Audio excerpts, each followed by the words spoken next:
नमस्कार. प्रिसिजन फाउंडेशनच्या वतीने आपण सर्वांचं हार्दिक स्वागत करताना आम्हाला मनस्वी आनंद होतो आहे. सर्वांना विनंती आहे, कृपया आपण आपापल्या जागांवरती बसून घ्यावं, म्हणजे मधला पॅसेज मोकळा राहील. मित्रहो, मागच्या वर्षी दिनांक 6 जुलै 2024 रोजी या प्रिसिजन वाचन अभियान उपक्रमाची सुरुवात झालेली होती. पहिला कार्यक्रम आपला इंडियन मेडिकल असोसिएशनच्या सभागृहात संपन्न झालेला होता. प्रसाद निकते यांच्या वॉकिंग ऑन द एज या पुस्तकावरती आपण चर्चा केली, त्यांची मुलाखत घेतली आणि तिथून सुरू झालेला हा प्रवास आज दुसऱ्या वर्षातला पहिला कार्यक्रम आपल्यासमोर सादर करताना आम्हाला मनस्वी आनंद होतो आहे. हे मागच्या वर्षभरामध्ये 12 लेखक, 12 वेगवेगळे विषय आणि 12 वेगवेगळ्या पद्धतीच्या मुलाखती आपण ऐकल्या. आपण सगळ्या वाचकांनी प्रचंड प्रतिसाद त्याला दिला आणि त्यामुळंच हा उपक्रम आज दुसऱ्या वर्षात पदार्पण करतो आहे. याचा आम्हाला मनस्वी आनंद होतो आहे. आणि खरं म्हणजे हे सगळं श्रेय तुम्हा सर्व वाचकांचं आहे, कारण वाचकांचा प्रतिसाद जर पुरेसा मिळाला नसता तर कदाचित हा उपक्रम इतका चांगला यशस्वी झाला नसता. त्यामुळे एकदा स्वतःसाठीच जोरदार टाळ्या वाजवून घ्या वाचक म्हणून. या वाचन अभियानाच्या जोडीने आणखीन एक 2-3 उपक्रम आम्ही याच्यामध्ये ॲड केले. एक म्हणजे वाचन कट्टा. या कार्यक्रमाच्या बरोबर आधी 1 तास म्हणजे 5:25 आपण बाहेरच्या ओट्यावरती बसतो, अनौपचारिक पद्धतीनं पुस्तकांवरती चर्चा करतो. मागच्या महिनाभरात वाचलेल्या पुस्तकांविषयीचे अनुभव शेअर केले जातात. अत्यंत अनौपचारिक पद्धतीने हा कार्यक्रम होतो आहे आणि आज त्याचा 3रा कार्यक्रम पूर्ण झाला. आज थोडंसं आपण सोलापुरात असल्यामुळं अनेक मिरवणुकांचा सामना करावा लागतो. आज त्या मिरवणुकांच्या व्यत्ययामुळं आपल्याला तो लवकर थांबवावा लागला, पण त्या अनौपचारिक चर्चांमधून अनेक पुस्तकांची माहिती होते आणि अनेक लेखकांची माहिती होते. आणखीन एक वैशिष्ट्य या उपक्रमाचं सांगायचं म्हणजे मागच्या वर्षभरामध्ये या कार्यक्रमात 2 पुस्तकांचं प्रकाशन झालेलं आहे. एक डॉक्टर गिरीश ओक यांच्या पुस्तकाचं प्रकाशन आपण केलं. दुसरं अमोल पालेकर यांच्या ऐवज या पुस्तकाचं प्रकाशन केलं. आणि याच रांगेमध्ये आज 3ऱ्या पुस्तकाचं प्रकाशन या आपल्या सगळ्यांच्या साक्षीने होतं आहे. तेव्हा आजच्या कार्यक्रमाकडे मी वळतो. सोलापुरातील प्रख्यात सर्जन डॉक्टर अनिकेत देशपांडे यांच्या काही कडू आणि खूपच गोड अशा गोड पुस्तकाचं एक प्रकाशन आपल्या सर्वांच्या साक्षीने इथे होणार आहे. या पुस्तकाचे प्रकाशक, अनुबंध प्रकाशनचे संचालक अनिल कुलकर्णी इथं आलेले आहेत. या प्रकाशन कार्यक्रमासाठी आज त्यांना आपण आमंत्रित केलेलं आहे. असे प्रख्यात मधुमेह तज्ज्ञ डॉक्टर मिलिंद पटवर्धन हेही खास मिरजेहून या कार्यक्रमासाठी उपस्थित राहिलेले आहेत. त्यामुळे या सर्वांनाच आपण मंचावरती आमंत्रित करू. डॉक्टर अनिकेतजी देशपांडे, प्रकाशक अनिलजी कुलकर्णी, आजचे प्रमुख पाहुणे डॉक्टर मिलिंदजी पटवर्धन, या सर्वांना सन्मानपूर्वक मंचावरती घेऊन यावं अशी विनंती प्रिसिजन फाउंडेशनच्या अध्यक्षा डॉक्टर सुहासिनी शहा मॅडम यांना करतो आहे. दर महिन्याच्या पहिल्या शनिवारी हा कार्यक्रम पार पडतो. महिनाभरात काही ना काही वाचन चळवळ सुरू झाली पाहिजे, म्हणून आम्ही अनेक कॉलेजेस, शाळांमध्ये वाचनाची चळवळ निर्माण व्हावी, वाचनाची गोडी विद्यार्थ्यांमध्ये लागावी असाच एक कार्यक्रम काल झाला सहस्त्रार्जुन प्रशालेमध्ये. तिथे विद्यार्थ्यांसाठी बुकमार्क बनवण्याची स्पर्धा आम्ही घेतली. त्यानिमित्तानं पुस्तकं, बुकमार्क म्हणजे काय हे सगळं विद्यार्थ्यांपर्यंत पोचतं आणि त्यातून चांगल्या बुकमार्कसाठी आपण बक्षीस पण दिलं आणि त्यानिमित्तानं पुस्तकांविषयी थोडीशी चर्चा त्या शाळेमध्ये झाली. त्या शाळेतल्या शिक्षक, मुख्याध्यापकांनी खूप मोठ्या उत्साहानं कालचा कार्यक्रम यशस्वी केलेला होता. असा काही ना काही उपक्रम आपण प्रयत्न करतो आहोत की दर महिन्याच्या म्हणजे प्रत्येक रविवारी सकाळी 8 ते 9, 8 ते 10 या वेळांमध्ये खंदक बागेमध्ये लोकांनी एकत्र यावं आणि पुस्तकांचं वाचन करावं. त्यांना पुस्तकं उपलब्ध करून दिली जातील. हवे तर ते घरी घेऊन वाचून पूर्ण झाल्यानंतर आणून देता येतील अशी सगळी सोय ही आपण केलेली आहे. त्यामुळं केवळ कार्यक्रम न करता त्या बरोबरीने एक चळवळ गतिमान करण्यासाठी असे छोटे छोटे उपक्रम आपण चालू केलेले आहेत. आजच्या कार्यक्रमामध्ये प्रमुख पाहुणे म्हणून डॉक्टर मिलिंदजी पटवर्धन उपस्थित आहेत. अनुबंध प्रकाशनचे अनिलजी कुलकर्णी आहेत. मी डॉक्टर सुहासिनी शहा मॅडम यांना विनंती करेन की आजचे प्रमुख पाहुणे डॉक्टर मिलिंदजी पटवर्धन यांचा आपण सन्मान करावा.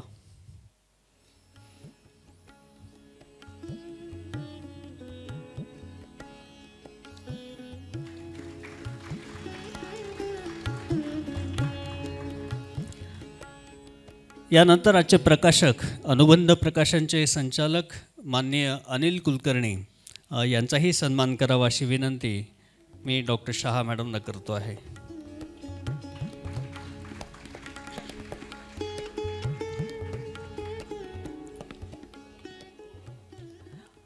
डॉक्टर गिरीश ओके यांच्या पुस्तकाचं प्रकाशनसुद्धा अनुबंध प्रकाशनच्या माध्यमातून झालेलं होतं.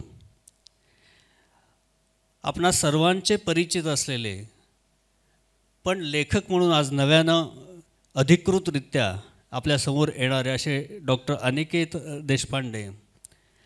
एकटा साहू कसा मी एकलेपणाचे ओझे, एकटा साहू कसा मी एकलेपणाचे ओझे, का घेऊ ओझे तयांचे जे कधीच नव्हते माझे. जगण्याच्या रणांगणावर शापित अश्वत्थामे सारे, जगण्याच्या रणांगणावर शापित अश्वत्थामे सारे, असून सभोवती गर्दी चिरंजीव एकटाच फिरे. डेरेदार वृक्ष चहूकडे आयुष्याच्या रस्त्यावर, तिथेच वाळके पान माझे चुरडलेले वाटेवर.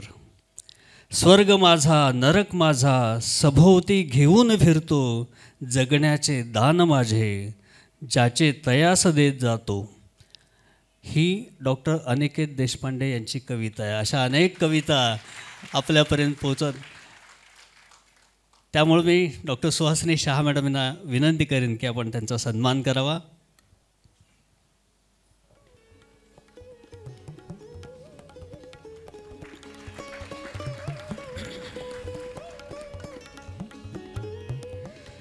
आणि आज डॉक्टर अनिकेत देशपांडे यांचं पहिलं पुस्तक, पहिलं यासाठी म्हणायचं की यानंतर ती संख्या वाढत राहणार आहे. या पुस्तकाचं प्रकाशन आज आपणा सर्वांच्या साक्षीने डॉक्टर मिलिंदजी पटवर्धन यांच्या हस्ते प्रकाशक यांच्या उपस्थितीमध्ये आपणा सर्वांसमोर ते प्रकाशित होणार आहे.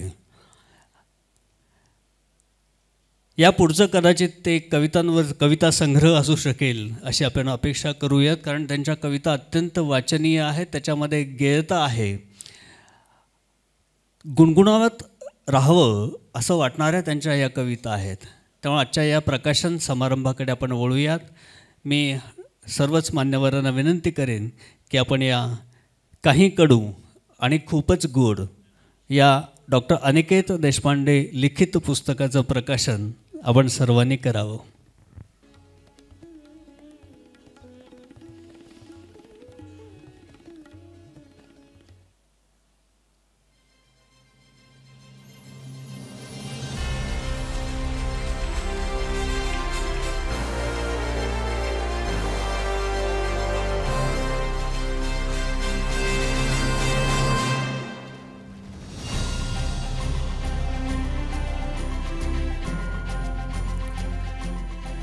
आज हे पुस्तक आपणा सर्वांसाठी उपलब्ध आहे.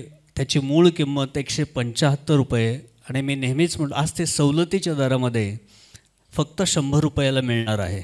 आणि मी नेहमीच असं सांगतो तेच वाक्य आज मी पुन्हा म्हणणार आहे. पुस्तक विकत घेऊन वाचण्यामध्ये खरी मजा आहे आणि हे पुस्तक मुळातच गोड आहे. त्याची गोडी विकत घेण्याने आणखीन वाढेल. या पुस्तकाविषयीचं सविस्तर मुलाखत आपण नंतर ऐकणारच आहोत, त्यांची मुलाखत. पण या प्रकाशनाच्या निमित्तानं अगदी थोडक्यात आपलं मनोगत व्यक्त करावं अशी विनंती डॉक्टर अनिकेत देशपांडे यांना मी करतो आहे.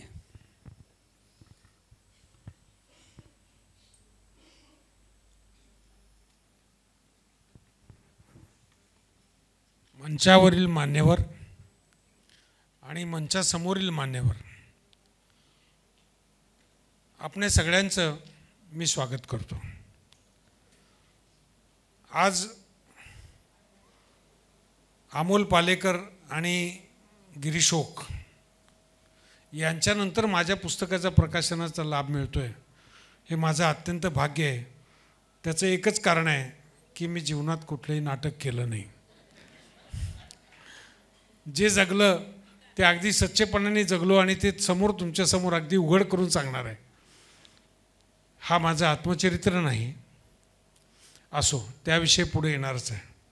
तर आज एखाद्या सजवलेल्या मांडवामध्ये आणि जिथे वराडी मंडळी अगोदरपासूनच हजर आहेत, अशा ठिकाणी कुठल्याही पित्याला आपल्या मुलीचं लग्न आगंतुकपणे लावून द्यावं असं वाटणं स्वाभाविक आहे. मग त्याचप्रमाणे या सजलेल्या प्रिसिजन वाचन अभियानाच्या मांडवात मी आपल्या वराडींसमोर माझ्या थोडंसं कडू या थोडंसं गोड, खूपच गोड या पुस्तकाचं लग्न आपल्या सगळ्या वाचकांशी लावून देणार आहे. सर्वप्रथम आज ही संधी दिल्याबद्दल प्रिसिजनच्या फाउंडेशनच्या अध्यक्षा सुहासिनी शहा आणि त्यांच्या सहकाऱ्यांचे मी आभार मानतो. आजचे प्रमुख पाहुणे लाभलेले माझे मित्र, प्रख्यात मधुमेह आणि हार्मोन तज्ज्ञ डॉक्टर मिलिंद पटवर्धन. त्यांचा करिअरचा ग्राफ हा दैदिप्यमान आहेच, पण त्यांचा सल्ला हा फार मोलाचा आहे. गेली कित्येक वर्ष मी त्याचा मित्र आहे आणि त्यांनी आज या कार्यक्रमाचं प्रमुख पाहुणा म्हणून येण्यास स्वीकारण्यात दिली, याबद्दल मी त्याचं स्वागत करतो. प्रिसिजन फाउंडेशनच्या अध्यक्षा आज दुहेरी अध्यक्ष आहेत. या कार्यक्रमाचं अध्यक्षपद पण मी त्यांना विनंती केल्यावर त्यांनी स्वीकार केला, त्यांचंही मी इथे स्वागत करतो. या प्रिसिजन कार्यक्रमाला, वाचन कार्यक्रमाला एका वेगळ्याच उंचीवर नेणारे आणि सहभागी होणारे रसिक वाचक यांचं मी स्वागत करतो. काही उपस्थित कवी आणि माझे साहित्यिक मित्र, तसंच मी काय बोलतो याकडे कान लावलेले माझे शाळा कॉलेजमधले सोबती आणि अरे चल काय बोलतो ऐकू तरी उद्या तोंड बघायचे असे काही. त्याचबरोबर आपलाच अनिकेत आहे, काही का बोले ना, आम्ही तिथं असणार आणि ऐकणार असे आलेले मित्रवर्य आणि माझ्यासाठी म्हणून आलेले आणि माझे लाड करणारे, माझ्यावर अतोनात प्रेम करणारे नातेवाईक. माझ्या आजच्या असण्यामध्ये ज्या डॉक्टर मित्रांनी आणि इतर मित्रवर्यांनी परिश्रम घेतले त्यांचेही मी स्वागत करतो. या पुस्तकासाठी मार्गदर्शन करणारा माझा मित्र शिरीष देखणे, प्रकाशक अनिल कुलकर्णी, तसेच या पुस्तकाचे मुखपृष्ठ करणारे रवी मुकुल, हा कार्यक्रम यशस्वी करण्यासाठी माझ्यासाठी धडपड करणारे माधव देशपांडे आणि श्रीधर खिडगीकर, तसेच हे पुस्तक लिहिताना मी नीट लिहितोय का नाही, माझा फ्लो नीट आहे का नाही आणि एकूणच हे पुस्तक लिहिण्याच्या योग्यतेचं आहे का नाही असं मार्गदर्शन करणारं शिरीष देखणे, माझी धाकटी बहीण क्षितिजा आणि माझी लहानपणापासूनची मैत्रीण ज्योत्स्ना गोडबोले यांचाही मी इथे आदराने उल्लेख करतो. आज माझ्यासमोर इतके प्रज्ञावंत, यशवंत, कीर्तिवंत, गुणवंत, विचारवंत, नामवंत आणि रसवंत आहेत. रसवंत या शब्दाची व्युत्पत्ती मी केलेली आहे. रसवंत म्हणजे काय? आयुष्याच्या अनेक अंगात रस घेणारे. आपल्या आयुष्याची अनेक अंगं असतात, तसं आंब्याच्या रसाची पण गोडी घेणारे रसवंतच आहेत आणि साहित्यात रस घेणारे हे पण रसवंतच आहेत. अशा सर्व रसवंतांचंही मी स्वागत करतो. आणि तुमच्या सगळ्या उपस्थितीमुळे मला थोडंसं ते सीदंती मम गात्राणी मुखांची परिशुष्यती असं काहीतरी माझी अवस्था झालेली आहे.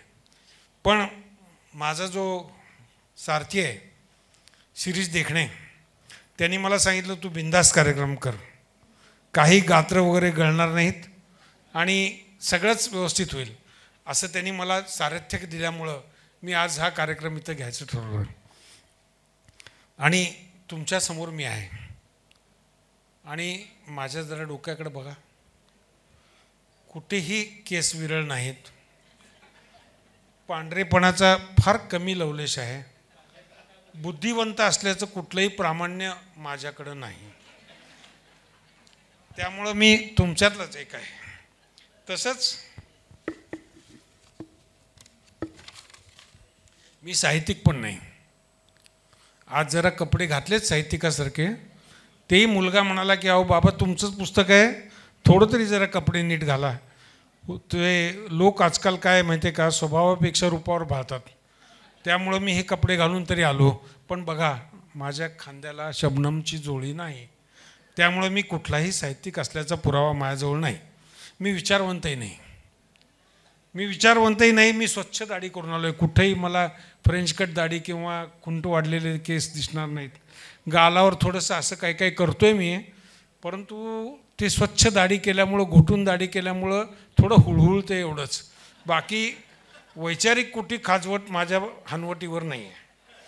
मी सर्जन आहे, व्यवसायाने मी सर्जन आहे.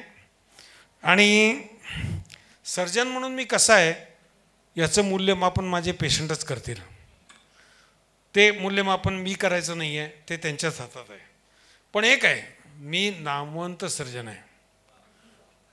यात तुम्हाला जिथं वाटतं तिथं टाळ्या वाजवा. एखादं वाक्य नाही समजलं तर मी परत ते वाक्य घेतो, तेव्हाही टाळ्या वाजवा.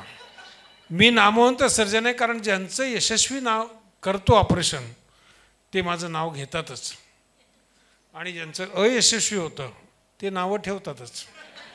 त्यामुळं मी नामवंत आहे याबद्दल मला काही माझ्या मनात तरी निश्चितच शंका नाही.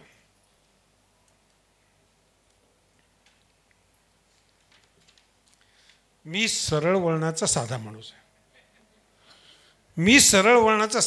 आहे. असं म्हटल्यावर काही मित्रांच्या भुवया उंचवलेल्या आहेत.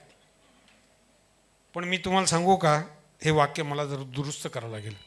मी वळणांवरती सरळ चालणारा माणूस आहे. डोंगर, दऱ्या, आजूबाजूची फुलं, त्या फुलांना इजा न करता आणि माझा चालताना कपाळ मोक्ष न करून घेता, फुलांचा गंध व हिरवाई सोबत घेऊन वाटचाल करणारा मी एक माणूस आहे. निसर्ग वळण ओळखून, अगोदरच तो धोका ओळखून मला सरळ मार्ग दाखवणारे ते दोन डोळे आज माझ्यासोबत नाहीत, एवढी एक मला थोडीच खंत आहे. मग मी नक्की आहे कोण, तर मी माझ्या एका पहिल्याच पुस्तकात असं लिहिलं होतं की मी कोण आहे, तर रंग माझा आपण ठरवा, रंग माझा आपण ठरवा, असे नाही मी रंगहीन, रंग माझा आपण ठरवा, असे नाही मी रंगहीन, आपल्या रंगात मिळवा, रंग तुमचा मी घेईन.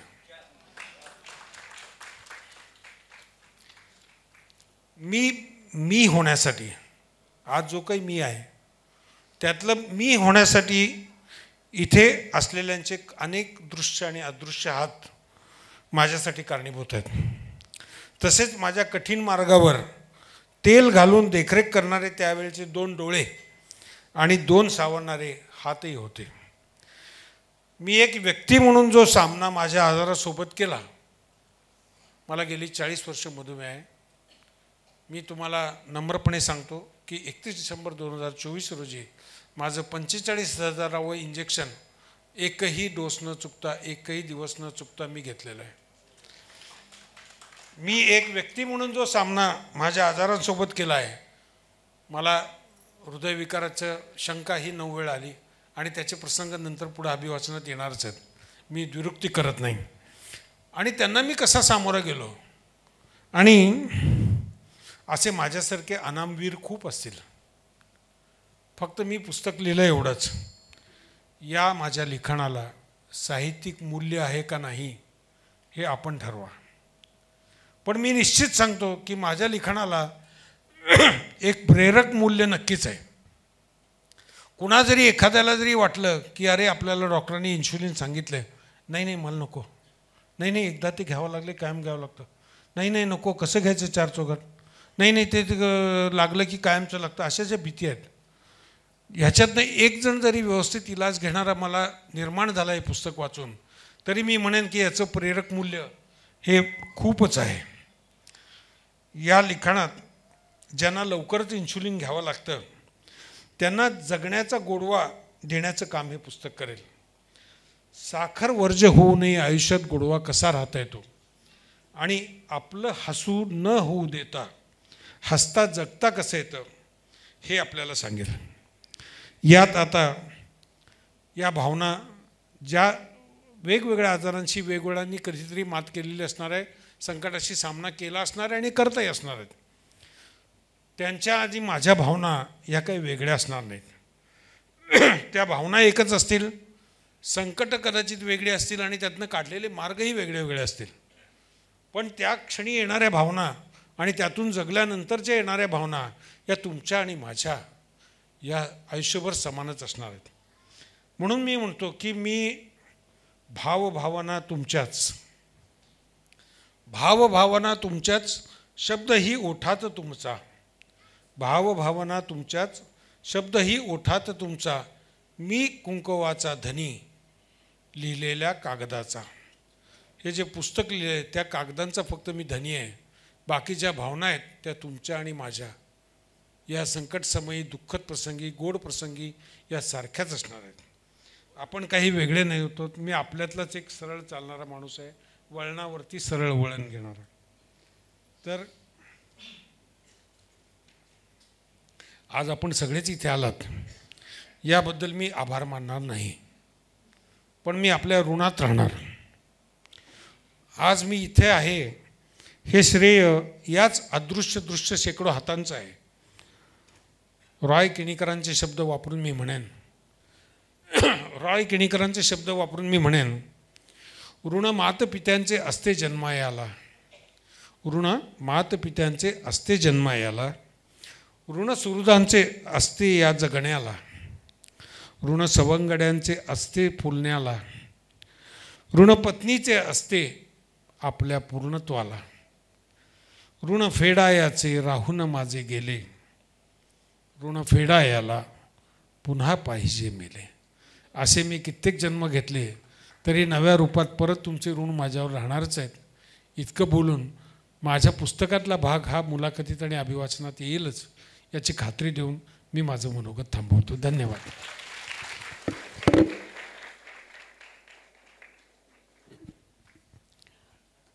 धन्यवाद सर.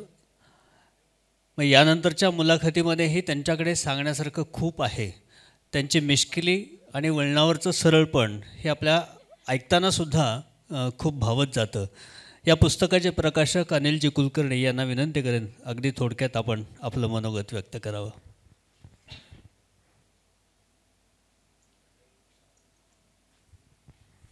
नमस्कार.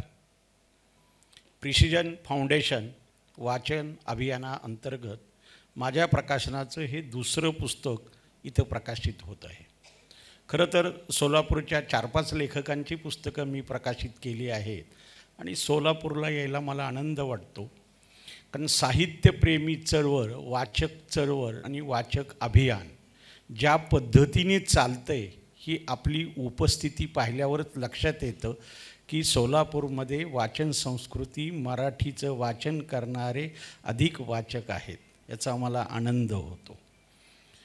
डॉक्टरांबद्दल कडू बोलावं का गोड बोलावं हेच कळत नाही. कारण ते जेव्हा माझे मित्र शिरीष देखणे म्हणाले की अनिल तू हे पुस्तक करायचं आहे, म्हटलं काय करायचं आहे ते, म्हणजे कथा आहे, कादंबरी आहे, ललित लेख आहे. ते म्हणे नाही, डॉक्टरांचे ते कडू गोड अनुभवाचे बोल आहेत. खरं तर ते पुस्तक वाचताना फार वेगळी तुम्हाला अनुभूती देणार आहे. म्हणजे ती हसत खेळत, कुणाचाही राग लोभ न ठेवता माणूस स्वतःचं आयुष्य किती आनंदात जगला आणि 40 वर्ष डायबिटीस असताना त्यांच्याकडं पाहिल्यावर हे नक्की लक्षात येतं की त्यांना काहीतरी एक परमेश्वराची वेगळी विल पॉवर त्यांच्याकडं निश्चित आहे. कारण सुरुवातीला डॉक्टर जेव्हा म्हणतो की तुमची शुगर वाढली, तेव्हा निम्मा माणूस घाबरून जातो, व्हायबल होतो. डॉक्टरांना म्हणून सांगतो, गेली 35 वर्ष मी ही शुगर बरोबर सोबत बाळगूनच व्यवसाय करतोय. फक्त तुमच्यासारखी 44,000 इंजेक्शनं घेतली नाही, पण रोजच्या 2 गोळ्या 35 वर्ष नित्यनेमाने घेत आहे.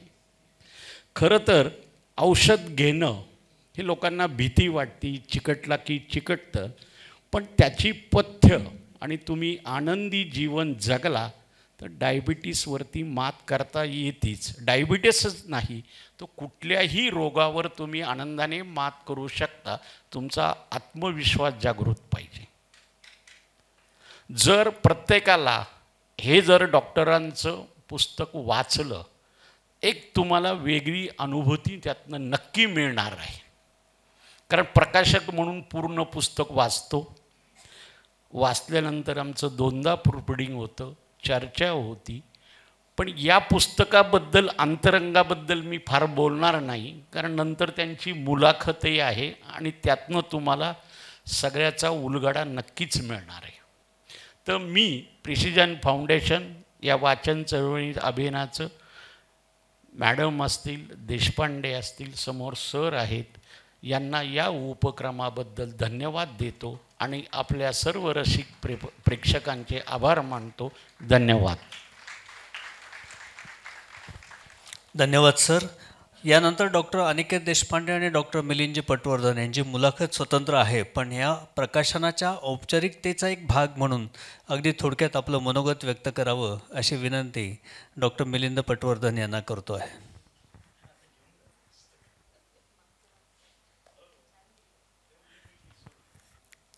हॅलो. एवढा भरलेला हॉल बघायची खरं तर आम्हाला आजकाल सवय राहिलेली नाही, त्यामुळं मी सोलापूरकरांचं कौतुक करतो आणि हा उपक्रम असाच पुढं चालूच राहावा. मी साहित्यिक मंडळी यावीत, लोकांनी पुस्तकं वाचावी आणि पुस्तकं वाचून त्याचा वाचन संस्कृतीचा प्रसार व्हावा. सुमारे 2-3 महिन्यापूर्वी अनिकेतनं मला विचारलं की असं असं तुला प्रकाशनाच्या वेळी येता येईल का. त्यावेळी मी येतो म्हटलं होतं. त्याच्यानंतर त्यानं मला पुस्तकही वाचायला पाठवलं. आता खरं सांगायचं तर माणूस हा नियतीच्या हातातलं बाहुलं आहे आणि आयुष्य ही आपल्या प्रत्येकाच्या वाट्याला आलेली एक प्रदीर्घ परीक्षा आहे. त्यातही एखाद्याच्या वाट्याला एकामागोमाग अवघड पेपर्स येत गेले तर त्या व्यक्तीचा जणू कसच लागतो. आयुष्यात तब्बल 45,000पेक्षा जास्त वेळा इन्शुलिन टोचून घेणं, साखरेचं नियंत्रण ठेवण्यासाठी सतत दक्ष राहणं, साखरेचा हृदयावर घाला पडल्यावर चक्क 9 वेळा अँजिओग्राफी, 3 वेळा स्टेंटिंग आणि एकदा बायपास सर्जरी करून घेणं आणि बचेंगे तो और भी लढेंगे अशी जिद्द बाळगणं, हे आयुष्यभर जणू आनंदोत्सव साजरा करण्याचं येरा गबाळ्याचं काम नाही, हे तर उघडच आहे. डॉक्टर अनिकेत जसा प्रामाणिक आणि पारदर्शकच आहे तसं त्याचं आत्मपरीक्षणही आहे. नॉर्मली नाहीतर आपण आत्मचरित्र आजकाल एवढ्या सिरियसली घेत नाही, पण मी हे वाचल्यामुळं मी तुम्हाला सांगू इच्छितो की हे खरोखर सिरियसली वाचण्यासारखं पुस्तक आहे. हे आत्मपरीक्षण त्यानं ओघवत्या शैलीत आणि कल्पनेपेक्षाही एक अकल्पित वास्तव वाचकांच्या पुढे उभं करून ठेवलेलं आहे आणि आपण एका वेगळ्याच जगातली सहल करून आल्यासारखं वाटेल. पण केवळ मनोरंजन हा यामागचा उद्देश नाही, तर हे एक वेगळ्या पातळीवरचं प्रबोधन आहे. कारण आम्ही नेहमी प्रबोधन करताना पेशंट आणि डॉक्टर समोर काही बोलतात, काही वेळा मुलाखतींमध्ये किंवा टी व्हीवरच्या शोमध्ये काही माहिती दिली जाते. पण अशा पुस्तकातून लिहिताना मी स्वतः डायबिटिक पेशंट आहे, माझ्यावर ही संकटं आली, त्याच्यातून मी मार्ग कसा काढला आणि त्याच्यातून तुम्ही प्रेरणा कशी घ्या, ही म्हणणं हे एका वेगळ्या पातळीवर वाचकाशी संवाद साधतं. त्यामुळं हे पुस्तक ज्या लोकांना मधुमेह आहे आणि त्यात गुंतागुंती आहेत अशांना तर निश्चितच प्रेरणादायी ठरेल. पण ज्यांना अजून मधुमेह झालेला नाही, पण ज्यांचे नातेवाईक मधुमेह आहेत आणि त्यामुळे ज्यांना मधुमेह होण्याची शक्यता बाकीच्या लोकांच्यापेक्षा जवळजवळ 50 पटीनं जास्त आहे. अशा सर्वांनाच उपयोगी होईल. आणि त्याहूनही पुढं जाऊन मी म्हणेन की येणाऱ्या 25 वर्षात भारतामध्ये मधुमेहाचं प्रमाण आपल्याला अंदाजापेक्षा पण खूप जास्त आढळून येणार आहे. आणि त्यामुळे सगळ्याच लोकांनी हे पुस्तक वाचायला पाहिजे असं माझं रेकमेंडेशन आहे. आणि हे निश्चित एक प्रेरणादायी पुस्तक आहे, यात शंकाच नाही. आणि अनिकेत इतकं छान लिहितो की त्यानं परत परत पुस्तकं लिहावीत, वेगवेगळ्या विषयावरची लिहावीत असं मी त्याला विनंती करतो. मी काय त्याला आभार वगैरे मानत नाही, मला प्रकाशनासाठी बोलवलं वगैरे. मी एवढंच म्हणतो की तू हा मोठा वाघयज्ञ मांडला आहेस आणि तुझ्या यज्ञी मी प्रगट होणे हा माझा सन्मानच आहे. थँक्यू.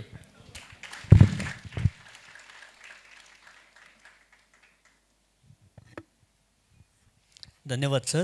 आणि यानंतर या प्रकाशनाच्या औपचारिक कार्यक्रमाचं अध्यक्ष समारोप करण्यासाठी डॉक्टर सुहासिनी शाह मॅडम यांना विनंती करतो आहे.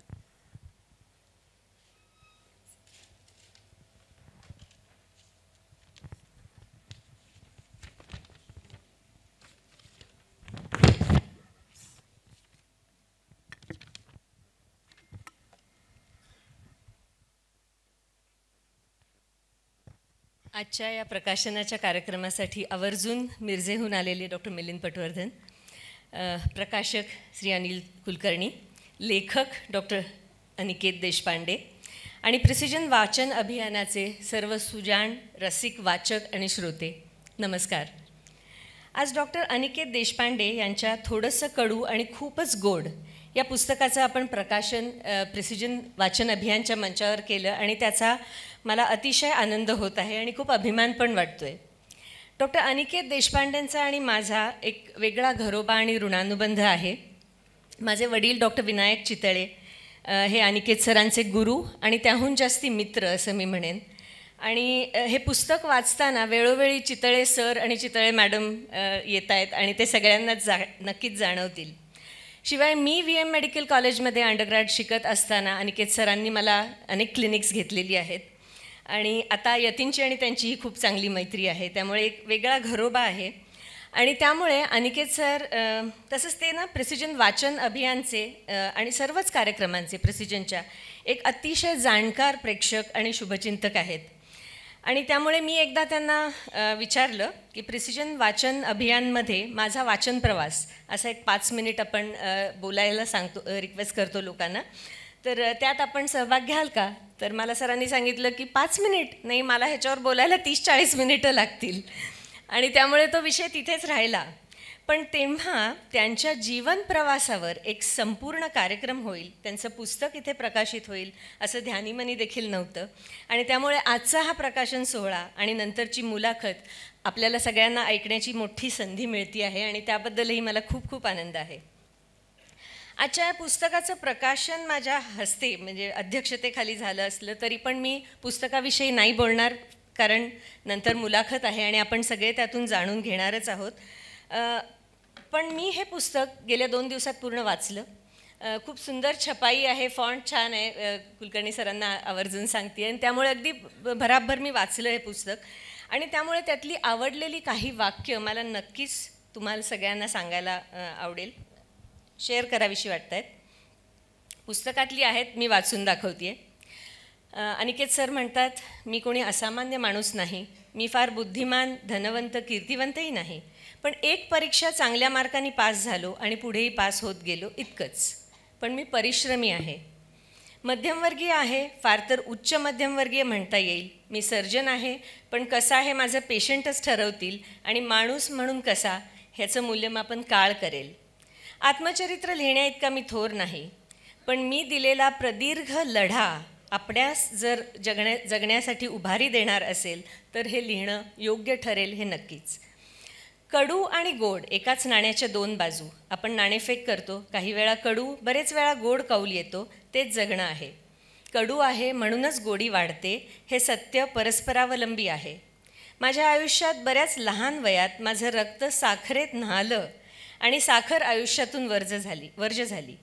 पण आयुष्याचा गोडवा मी सदैव कायम राखला. त्याचीच ही कहाणी.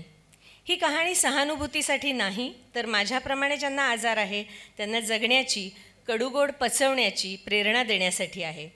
ही कहाणी कोणा एका अनिकेतची नव्हे, तर ही कहाणी माझ्यासारख्या इतरांची पण आहे. ही कहाणी पक्ष्याचं बोवाईन इन्शुलिन ते डुकराचं पोर्साईन इन्शुलिनची आहे. ही कहाणी ह्युमन इन्शुलिनची आहे.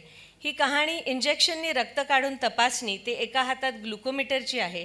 ही कहाणी 9 वेळा एन्जिओग्राफी केल्याची आहे. ही कहाणी 4 वेळा एन्जिओप्लास्टी केल्याची आहे.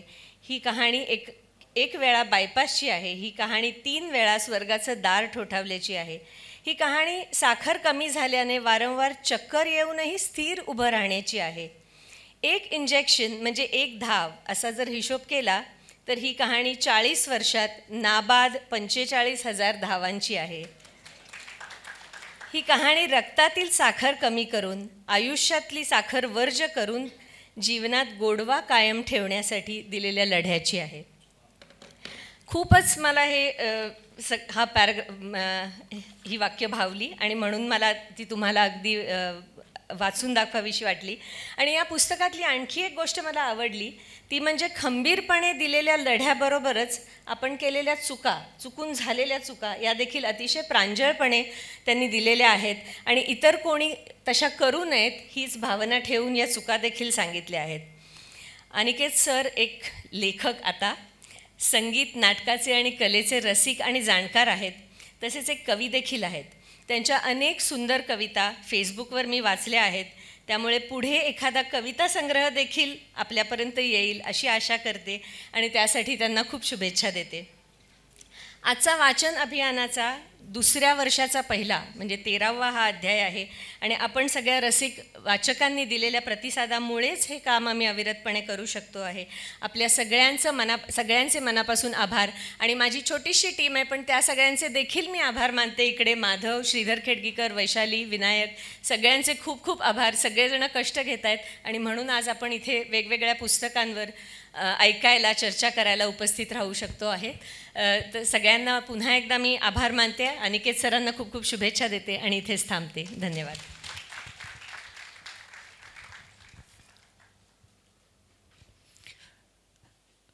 धन्यवाद मॅडम. आपण लगेचच मुलाखतीला प्रारंभ करूयात. मी माननीय अनिल कुलकर्णींना विनंती करेन, कृपया आपण सभागृहात बसावं. डॉक्टर सुहासिनी शाह मॅडम, दोघांचं स्वागत करून मग सभागृहात बसावं.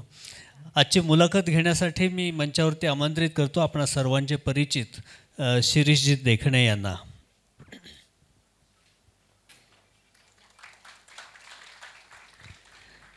आणि डॉक्टर सुहासिनी शाह मॅडमना विनंती करेन की आपण शिरीष देखणे यांचा सन्मान करावा.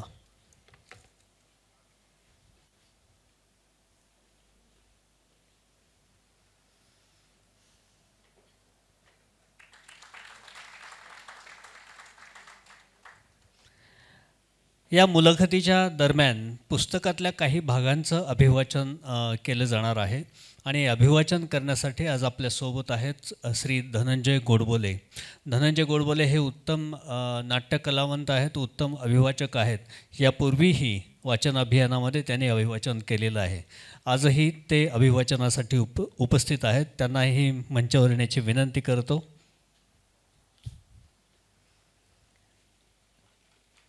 आणि डॉक्टर शाह मॅडमना विनंती करेन की आपण त्यांचा सन्मान करावा.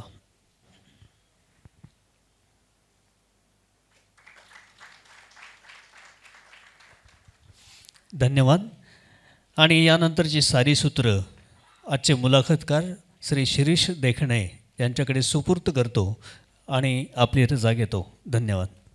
माझ्या पुस्तकातले काही उतारे आणि प्रश्नोत्तरं तर येणारच आहेत, पण आज मी खरोखरच वयस्कर झालो याची मला एक सुंदर जाणीव नकळतपणे अनिकेत सर म्हणून अध्यक्षांनी करून दिली. आणि आता मला काही का म्हणा एक विद्वत्तेचा बुरखा घेणं भाग आहे. तसेच आज एक दुर्मिळ योग आहे की सहसा सरस्वती आणि लक्ष्मी एकत्र नांदत नाहीत, पण आज आपल्या कार्यक्रमामध्ये प्रिसिजनचे अध्यक्ष प्रत्यक्ष श्री यतीन शाह आल्यामुळं लक्ष्मी सोनसळी पावलांनी आपल्या साहित्य दरबारी आलेले आहे. मी त्यांचंही आज या मुलाखतीसाठी स्वागत करतो आणि हा कार्यक्रम सुरू करावा असं मी देखणे सरांना विनंती करतो. कार्यक्रमाचं स्वरूप असं आहे की पुस्तकातील काही अंश धनंजय गोडबोले वाचून दाखवतील आणि अधूनमधून मी या दोघांशी गप्पा मारेन, काही प्रश्न विचारेन. धनंजय.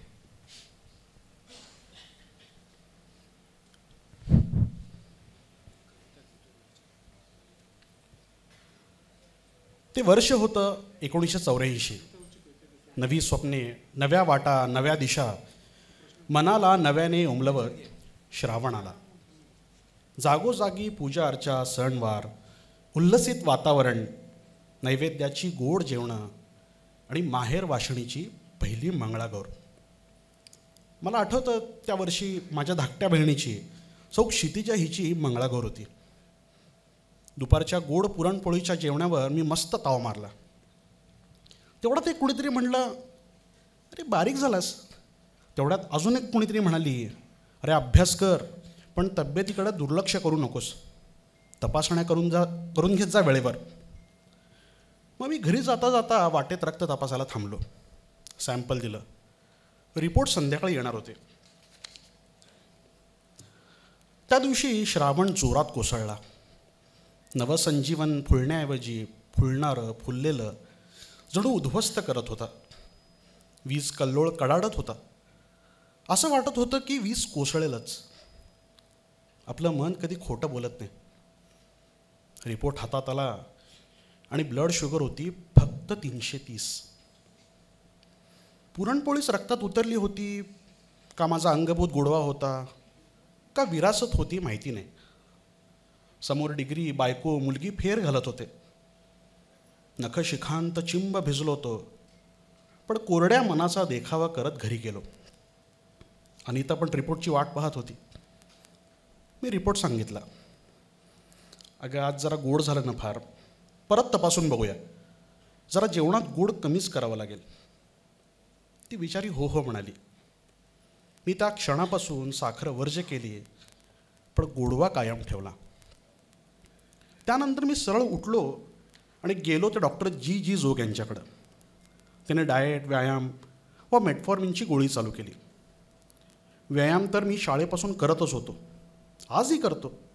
अगदी शाळेच्या तालमी, जोर बैठका ते आखाडा खोदण्यापर्यंत. खेळत तर होतोच. स्विमिंग रेग्युलर होतं. 500 मीटर नॉनस्टॉप मला सगळ्या स्टाईलनी पोहता येतं. त्यानंतर महिना गेला. शुगर परत तपासली. ती 220च्या खाली येईच ना. अजून एक गोळी ॲड झाली. तरी हरिदासाची कथा मूळ पदावरच. शेवटी सरांनी इन्शुलिनचा निर्णय घेतला आणि दररोज इन्शुलिन माझ्या आयुष्यात आलं.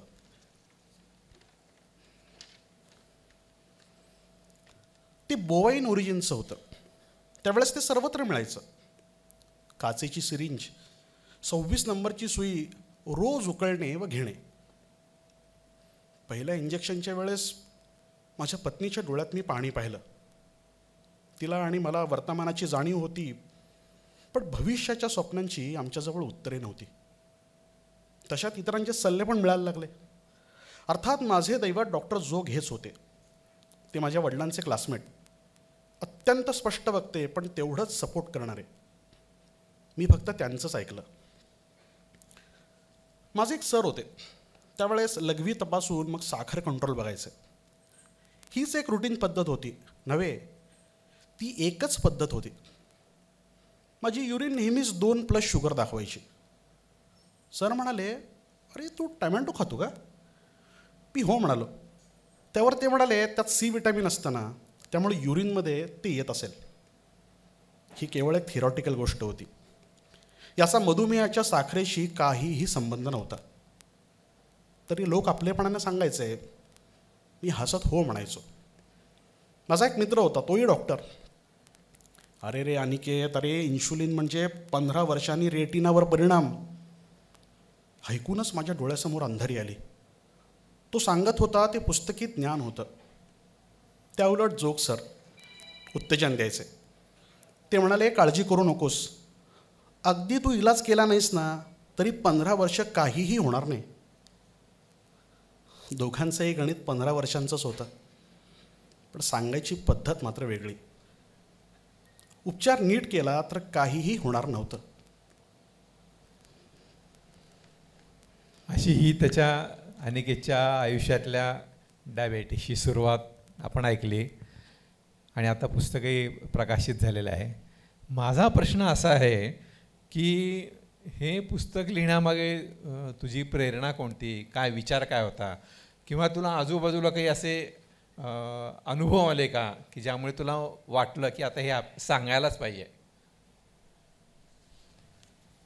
मी व्यवसायाने डॉक्टर आहे आणि माझ्या आयुष्यात मधुमेह रुग्णही खूप आले, पण माझ्या स्वतःबद्दल किंवा माझ्या मधुमेहाबद्दल पुस्तक लिहावं असं मला केव्हा वाटलं म्हणलं तर मला जेव्हा पेशंटच्या अज्ञानांची आणि त्याच्या होणाऱ्या परिणामांची जेव्हा जाण आली तेव्हापासून वाटलं की अरे हे कोणीतरी लिहिलं पाहिजे. मी टोळाच्या बोळात प्रॅक्टिस करत होतो सुरुवातीला. त्या काळात एक कुटुंब तिकडे राहायचं, मी नाव घेऊ इच्छित नाही, आणि त्यांचा मुलगा इंजिनिअरिंगला होता. सेकंड इयरला इंजिनिअरिंगला गेल्यानंतर त्याला मधुमेहाचं निदान झालं आणि दुर्दैवाने त्यालाही इन्शुलिनचा डोस घ्यावा लागला. आणि त्याचं वय खेळण्या बागडण्याचं, सगळ्या खेळांची आवड, कॉलेजमध्ये एन्जॉय करायचं, इन्शुलिनची वेळ पाळणं अशक्य होतं, कॉलेजचे लेक्चर्स वेगळे, आणि मग त्याला ते पाळणं शक्य व्हायचं नाही आणि त्याला कधीतरी हायपोग्लायसिमिया तरी यायचा किंवा खूपच साखर वाढून त्याला ॲडमिट व्हावं लागायचं. आणि दुर्दैवाची भाग म्हणजे त्याचे वडील तेही समजून घ्यायला तयार नव्हते. आजाराला जितकं पेशंटनी समजून घ्यावं लागतं तितकंच त्यांच्या नातेवाईकांनीही समजून घ्यावं लागतं. ते सारखं त्याला म्हणायचे, अरे तुला अभ्यास करत नाही, तू कारणच करतो, तू साखर का टोकं ठेवत नाही, तू इन्शुलिन का घेत नाही, तू डोस घेत नाही म्हणून होतं, असं त्याला दूषणं द्यायचे. आणि त्याची परिणिती ही त्या दुर्दैवी मुलाच्या आत्महत्येत झाली. ही सत्य घटना आहे. दुसरी घटना, एक मी जाहिरात दिली होती की मला रिसेप्शनिस्ट पाहिजे. एक मुलगी आली रिसेप्शनिस्ट म्हणून, जॉईन झाली, इंजिनिअरिंग केलं होतं तिने, ती इलेक्ट्रिकल इंजिनिअरिंग डिप्लोमा झाली होती आणि नोकरी मिळवस्तोवर काय करायचं, घरची परिस्थिती योग्य नाही म्हणून ती त्या रिसेप्शनच्या कामासाठी आली होती.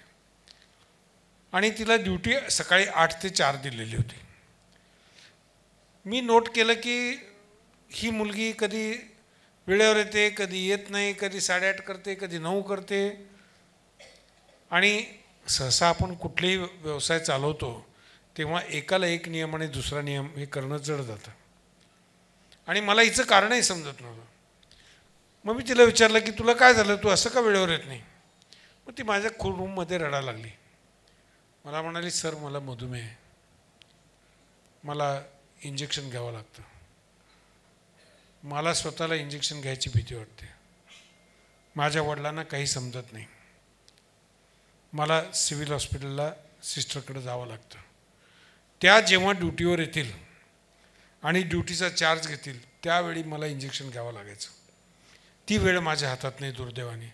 आणि मग मी नाश्ता करून येते, त्यामुळे सर मला थोडंसं उशीर होतं.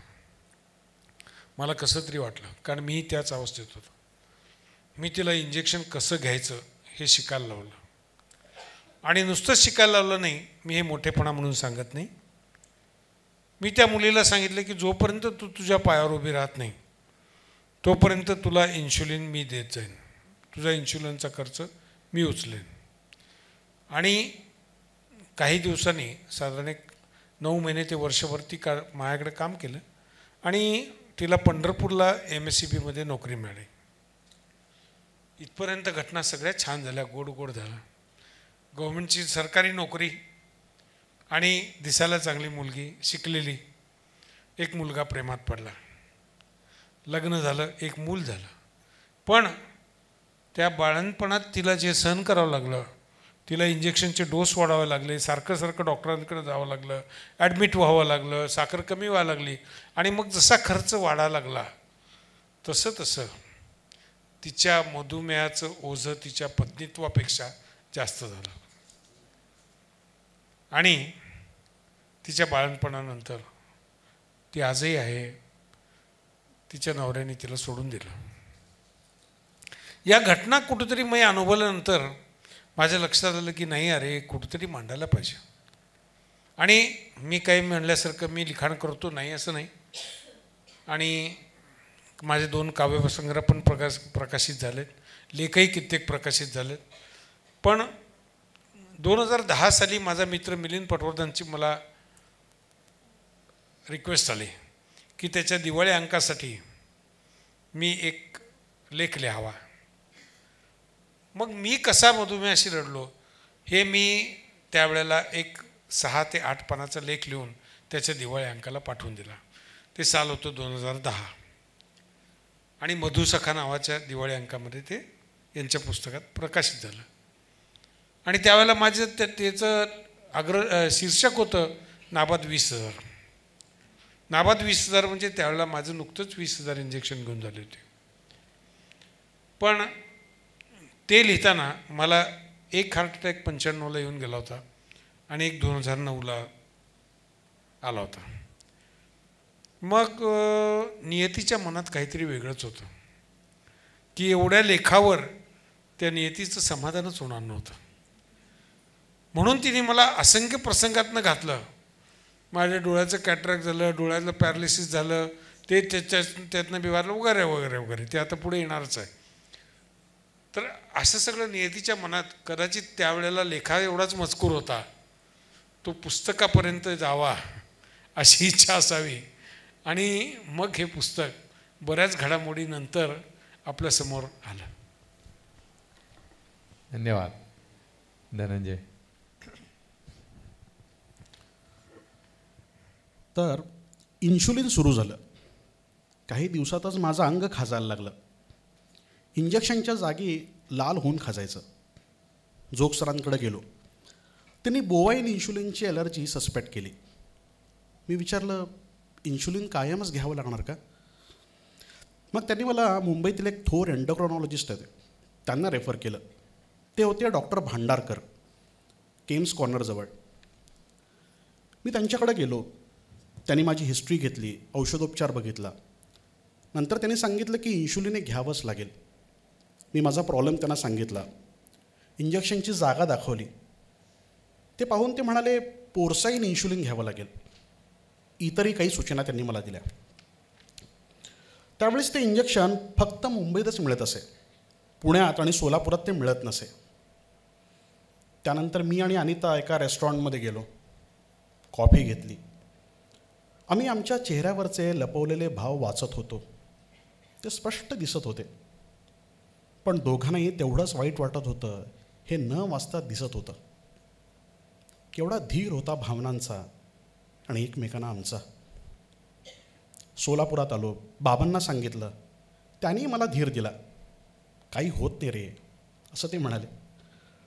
पण त्यांचं बाबा असणं हे माझ्यापासून लपलं नाही. दुःख दाखवता नाही आलं तरी ते लपवता येत नाही हेच खरं. डोस संपत यायला लागला की जीवाची घालमेल व्हायची. कोण मुंबईला जाणार याची चाचपणी मी करायचो. मामांकडून इंजेक्शन मागवून स्टेशनवर त्या व्यक्तीला पोचवायचं, मग सोलापुरातून माझ्याकडं. असं किती वेळा केलं आठवत नाही, पण 1 वर्षापेक्षा जास्त. एखादी वायाला पडली फुटली तर काही वेळेस दुसरी मिळस्तोवर जीवात जीव नसायचा. हे आज खरं वाटणार नाही.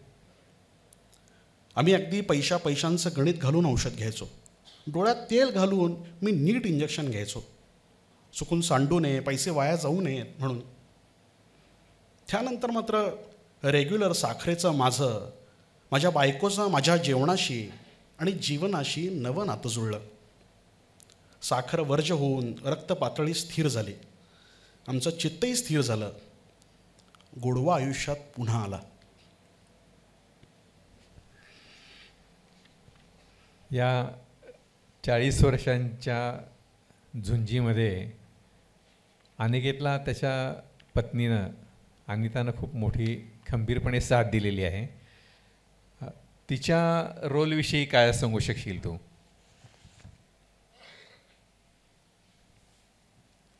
मी मागं माझ्या एका काव्यसंग्रहात लिहिलं होतं, विश्वातून वजा कर तू आणि मी, बाकी शून्य.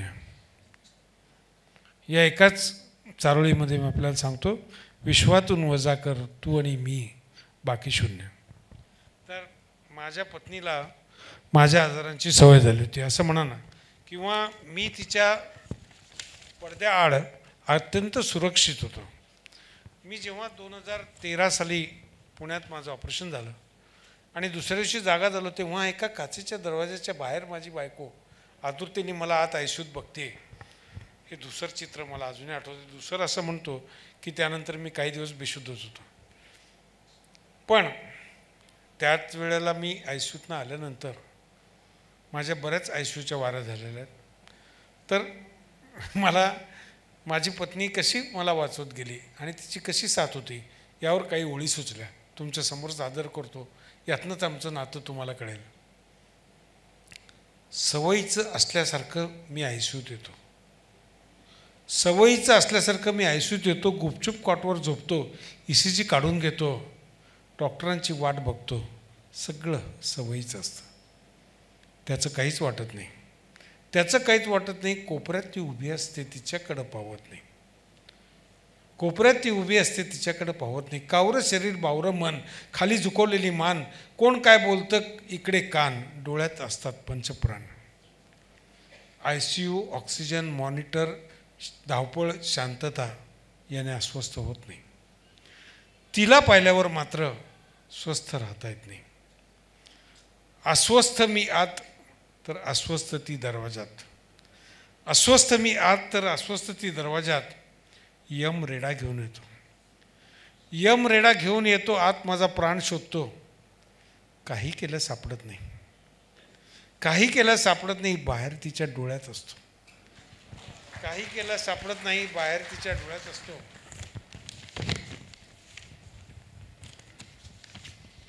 माझी वेळ आली नसते. यम रेडा घेऊन येतो, माझा प्राण शोधतो. काही केलं सापडत नाही, तो बाहेर तिच्या डोळ्यात असतो. माझी वेळ आली नसते, माझी वेळ आली नसते, यम रेडा फिरवून जातो. माझी वेळ आली नसते, यम रेडा फिरवून जातो. सवयीचं असल्यासारखं मी आयसीयूत येतो. मला काहीच वाटत नाही.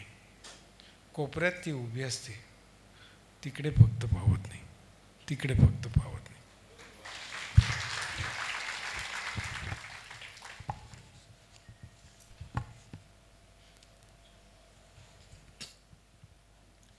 मी कुठेही ओव्हरनाईटपेक्षा जास्त प्रवास असेल तर टाळायला लागलो. जेवणा खाण्याच्या आणि इंजेक्शनच्या वेळा सांभाळल्या जातील असाच प्लॅन करायला लागलो. मधुमेह, हायपोग्लायसेमिया वगैरेची एक भीती मनात होती. एक साधा प्रसंग सांगतो. घरी परगावून नातेवाईक आले होते. बायकोने त्यांच्याबरोबर सिद्धेश्वर देऊळ आणि बोटिंग असा प्रोग्राम आखला. मी काम आहे, येत नाही म्हणालो. ती हो म्हणाली. मला भीती होती की रोईंग केल्यावर व्यायाम होऊन बोटीत हायपोग्लायसेमिया येऊन चक्कर आली तर काय. असे प्रसंग यायला लागले. अनिताला वाटलं की मी टाळाटाळ करतोय. मला वाटायचं की मी खरं कारण जर तिला सांगितलं, भीती सांगितली तर तिला वाईट वाटेल आणि मग नात्यात कडूपणा नाही तर खारटपणा येऊ लागला. सुदैवाने आमच्या दोघांच्याही ते लक्षात आलं. आम्ही दोघं सरळ उठून माझा मानसोपचार तज्ज्ञ मित्र डॉक्टर पाटणकर यांच्याकडे गेलो. तो हसला. त्यानं साधं उत्तर दिलं. अरे अनिकेत, सोपं आहे. तू एक्स्ट्रा सिरिंज उकळून घेऊन जात जा ना. बिस्किट पुडा, चॉकलेट जवळ ठेव आणि मग काय करायचं ते कर. किती साधा उपाय. मला माहिती होतं, पण मन गोंधळून गेलं की काही सुचत नाही हेच खरं. आणि मग आमचं मीठ कमी होऊन पदार्थ चवदार व्हायला लागले. खारटपणा संपूर्ण गेला. या निमित्तानं मला सांगावंसं वाटतं की जेव्हा आपण भांबावलेले, घाबरलेले असतो तेव्हा जरूर एखाद्या मानसोपचार तज्ज्ञाची मदत घ्यावी. यात शहाणपणाच असतो. अनिकेत बरोबर आज आता रंगमंचावर डॉक्टर मिलिंद पटवर्धन पण आहेत. त्यांच्या परिचय झालेलाच आहे आपल्याला. तर एखादा दुसरा प्रश्न मी त्यांनाही विचारू इच्छितो की मुळात हा मधुमेह होतो कशामुळे आणि मग त्या संदर्भात काय खबरदारी घ्यावी लोकांनी. अलीकडे लहान मुलांमध्ये सुद्धा हे प्रमाण वाढलेलं आहे, त्याविषयी तुम्ही काय सांगाल. आता मी काही एवढा काव्यात्मक माणूस नाही आणि माझा विषयही काही साहित्यिक दर्जाचा नाही, पण मला जे सांगायचं आहे तो एक फार महत्त्वाचा सोशल मेसेज आहे आणि तो मी सांगणार आहे. त्याची संधी मला अनिकेतनं दिली, याबद्दल मी त्याचे आभार मानतो. आणि ती गोष्ट मला जी तुम्हाला सांगायची ती अशी की जागतिक युद्धानंतर म्हणजे दुसऱ्या महायुद्धानंतर जे वाचलेलं जग होतं त्यामध्ये ट्रिमेंडस ॲडव्हान्सेस झाले, सायंटिफिक ॲडव्हान्टेसेस झाले, टेक्नॉलॉजिकल झाले आणि माणसाची लॉन्जिव्हिटी वाढली, इन्फेक्शस डिझिजेस कमी झाले आणि नॉन इन्फेक्शस डिझिजेस म्हणजे ज्याला आम्ही नॉन कम्युनिकेबल डिसीजेस म्हणतो त्यांचं प्रमाण जगभर वाढायला लागलं. हे डिसीजेस कुठले तर लठ्ठपणा, मधुमेह, हायपरटेन्शन, हायपरयुरिसेमिया आणि हार्ट अटॅक्स किंवा मायोकार्डियल इन्फार्क्शन, या 5 समूहाला मेटॅबॉलिक सिंड्रोम असं म्हणतात. तर ह्याचं कारण काय असावं ह्याच्यावर साधारण गेल्या 70 वर्षापासून जागतिक पातळीवर संशोधनं सुरू झाली आणि हे जग कमर्शियल आहे हे विसरून चालत नाही आणि त्यामुळं वैद्यकीय संशोधनातसुद्धा कमर्शियल घटक लुडबुड करतात हे 50 वर्षानंतर आम्हाला कळायला लागलं. काय झालं की त्यावेळेला नुकत्याच क्रिस्को म्हणून एक कंपनी होती, त्या कंपनीनं डालडा तयार करायचा अमेरिकेमध्ये. तिचं काही कारणामुळं घाट्यात गेली ती कंपनी आणि बंद पडते असं वाटलं, तर त्यांनी व्हेजिटेबल सीड्सपासून ऑइल म्हणजे जसं आपण शेंगदाणा तेल आहे किंवा कॉटन सीड ऑइल आहे ही ऑइल्स तयार करायला फॅक्टरीज सुरुवात झाल्या.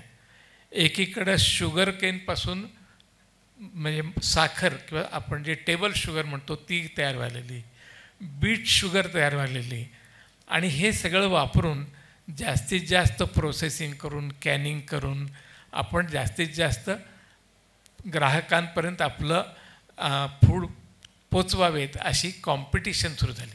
त्याच्यातच कोका कोलाचा जन्म झाला, त्याला कॉम्पिटिशन पेप्सी कोलाचा झाला, त्याच्यातूनच आईस्क्रीमचा उदय झाला.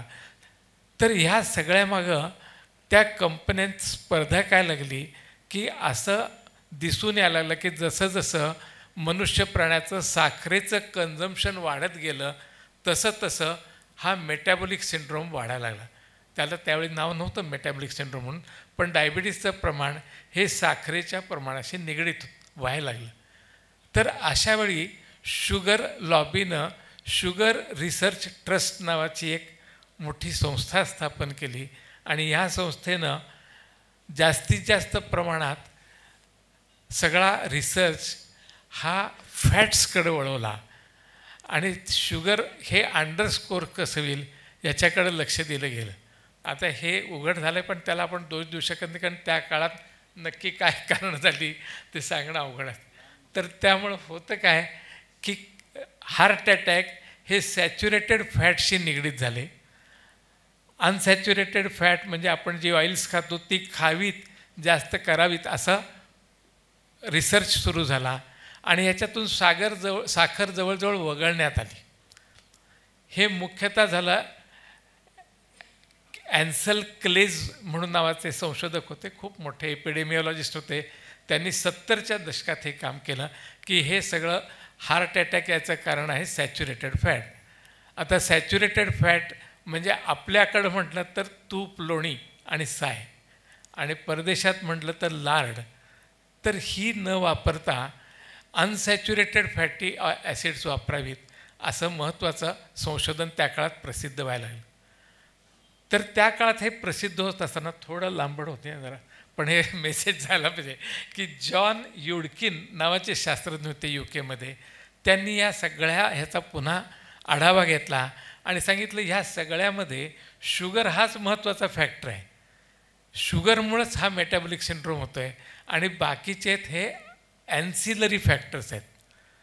पण जॉन युडकिनचं संशोधन समहाऊ मागं पडलं, दडपलं गेलं आणि त्यामुळं जगभर जरी सगळ्या संशोधनातून दिसत येत होतं की साखरेचं प्रोडक्शन चाललं आहे, कन्झ्युमरायझेशन वाढते आणि पर कॅपिटा कन्झम्पशनही वाढते आणि ते किती प्रमाणात वाढते तर 1850 साली जेवढं कन्झम्पशन साखरेचं होतं त्याच्या 700 पट जास्त इतकी साखर 1950 सालापर्यंत कन्झ्युम होत होती.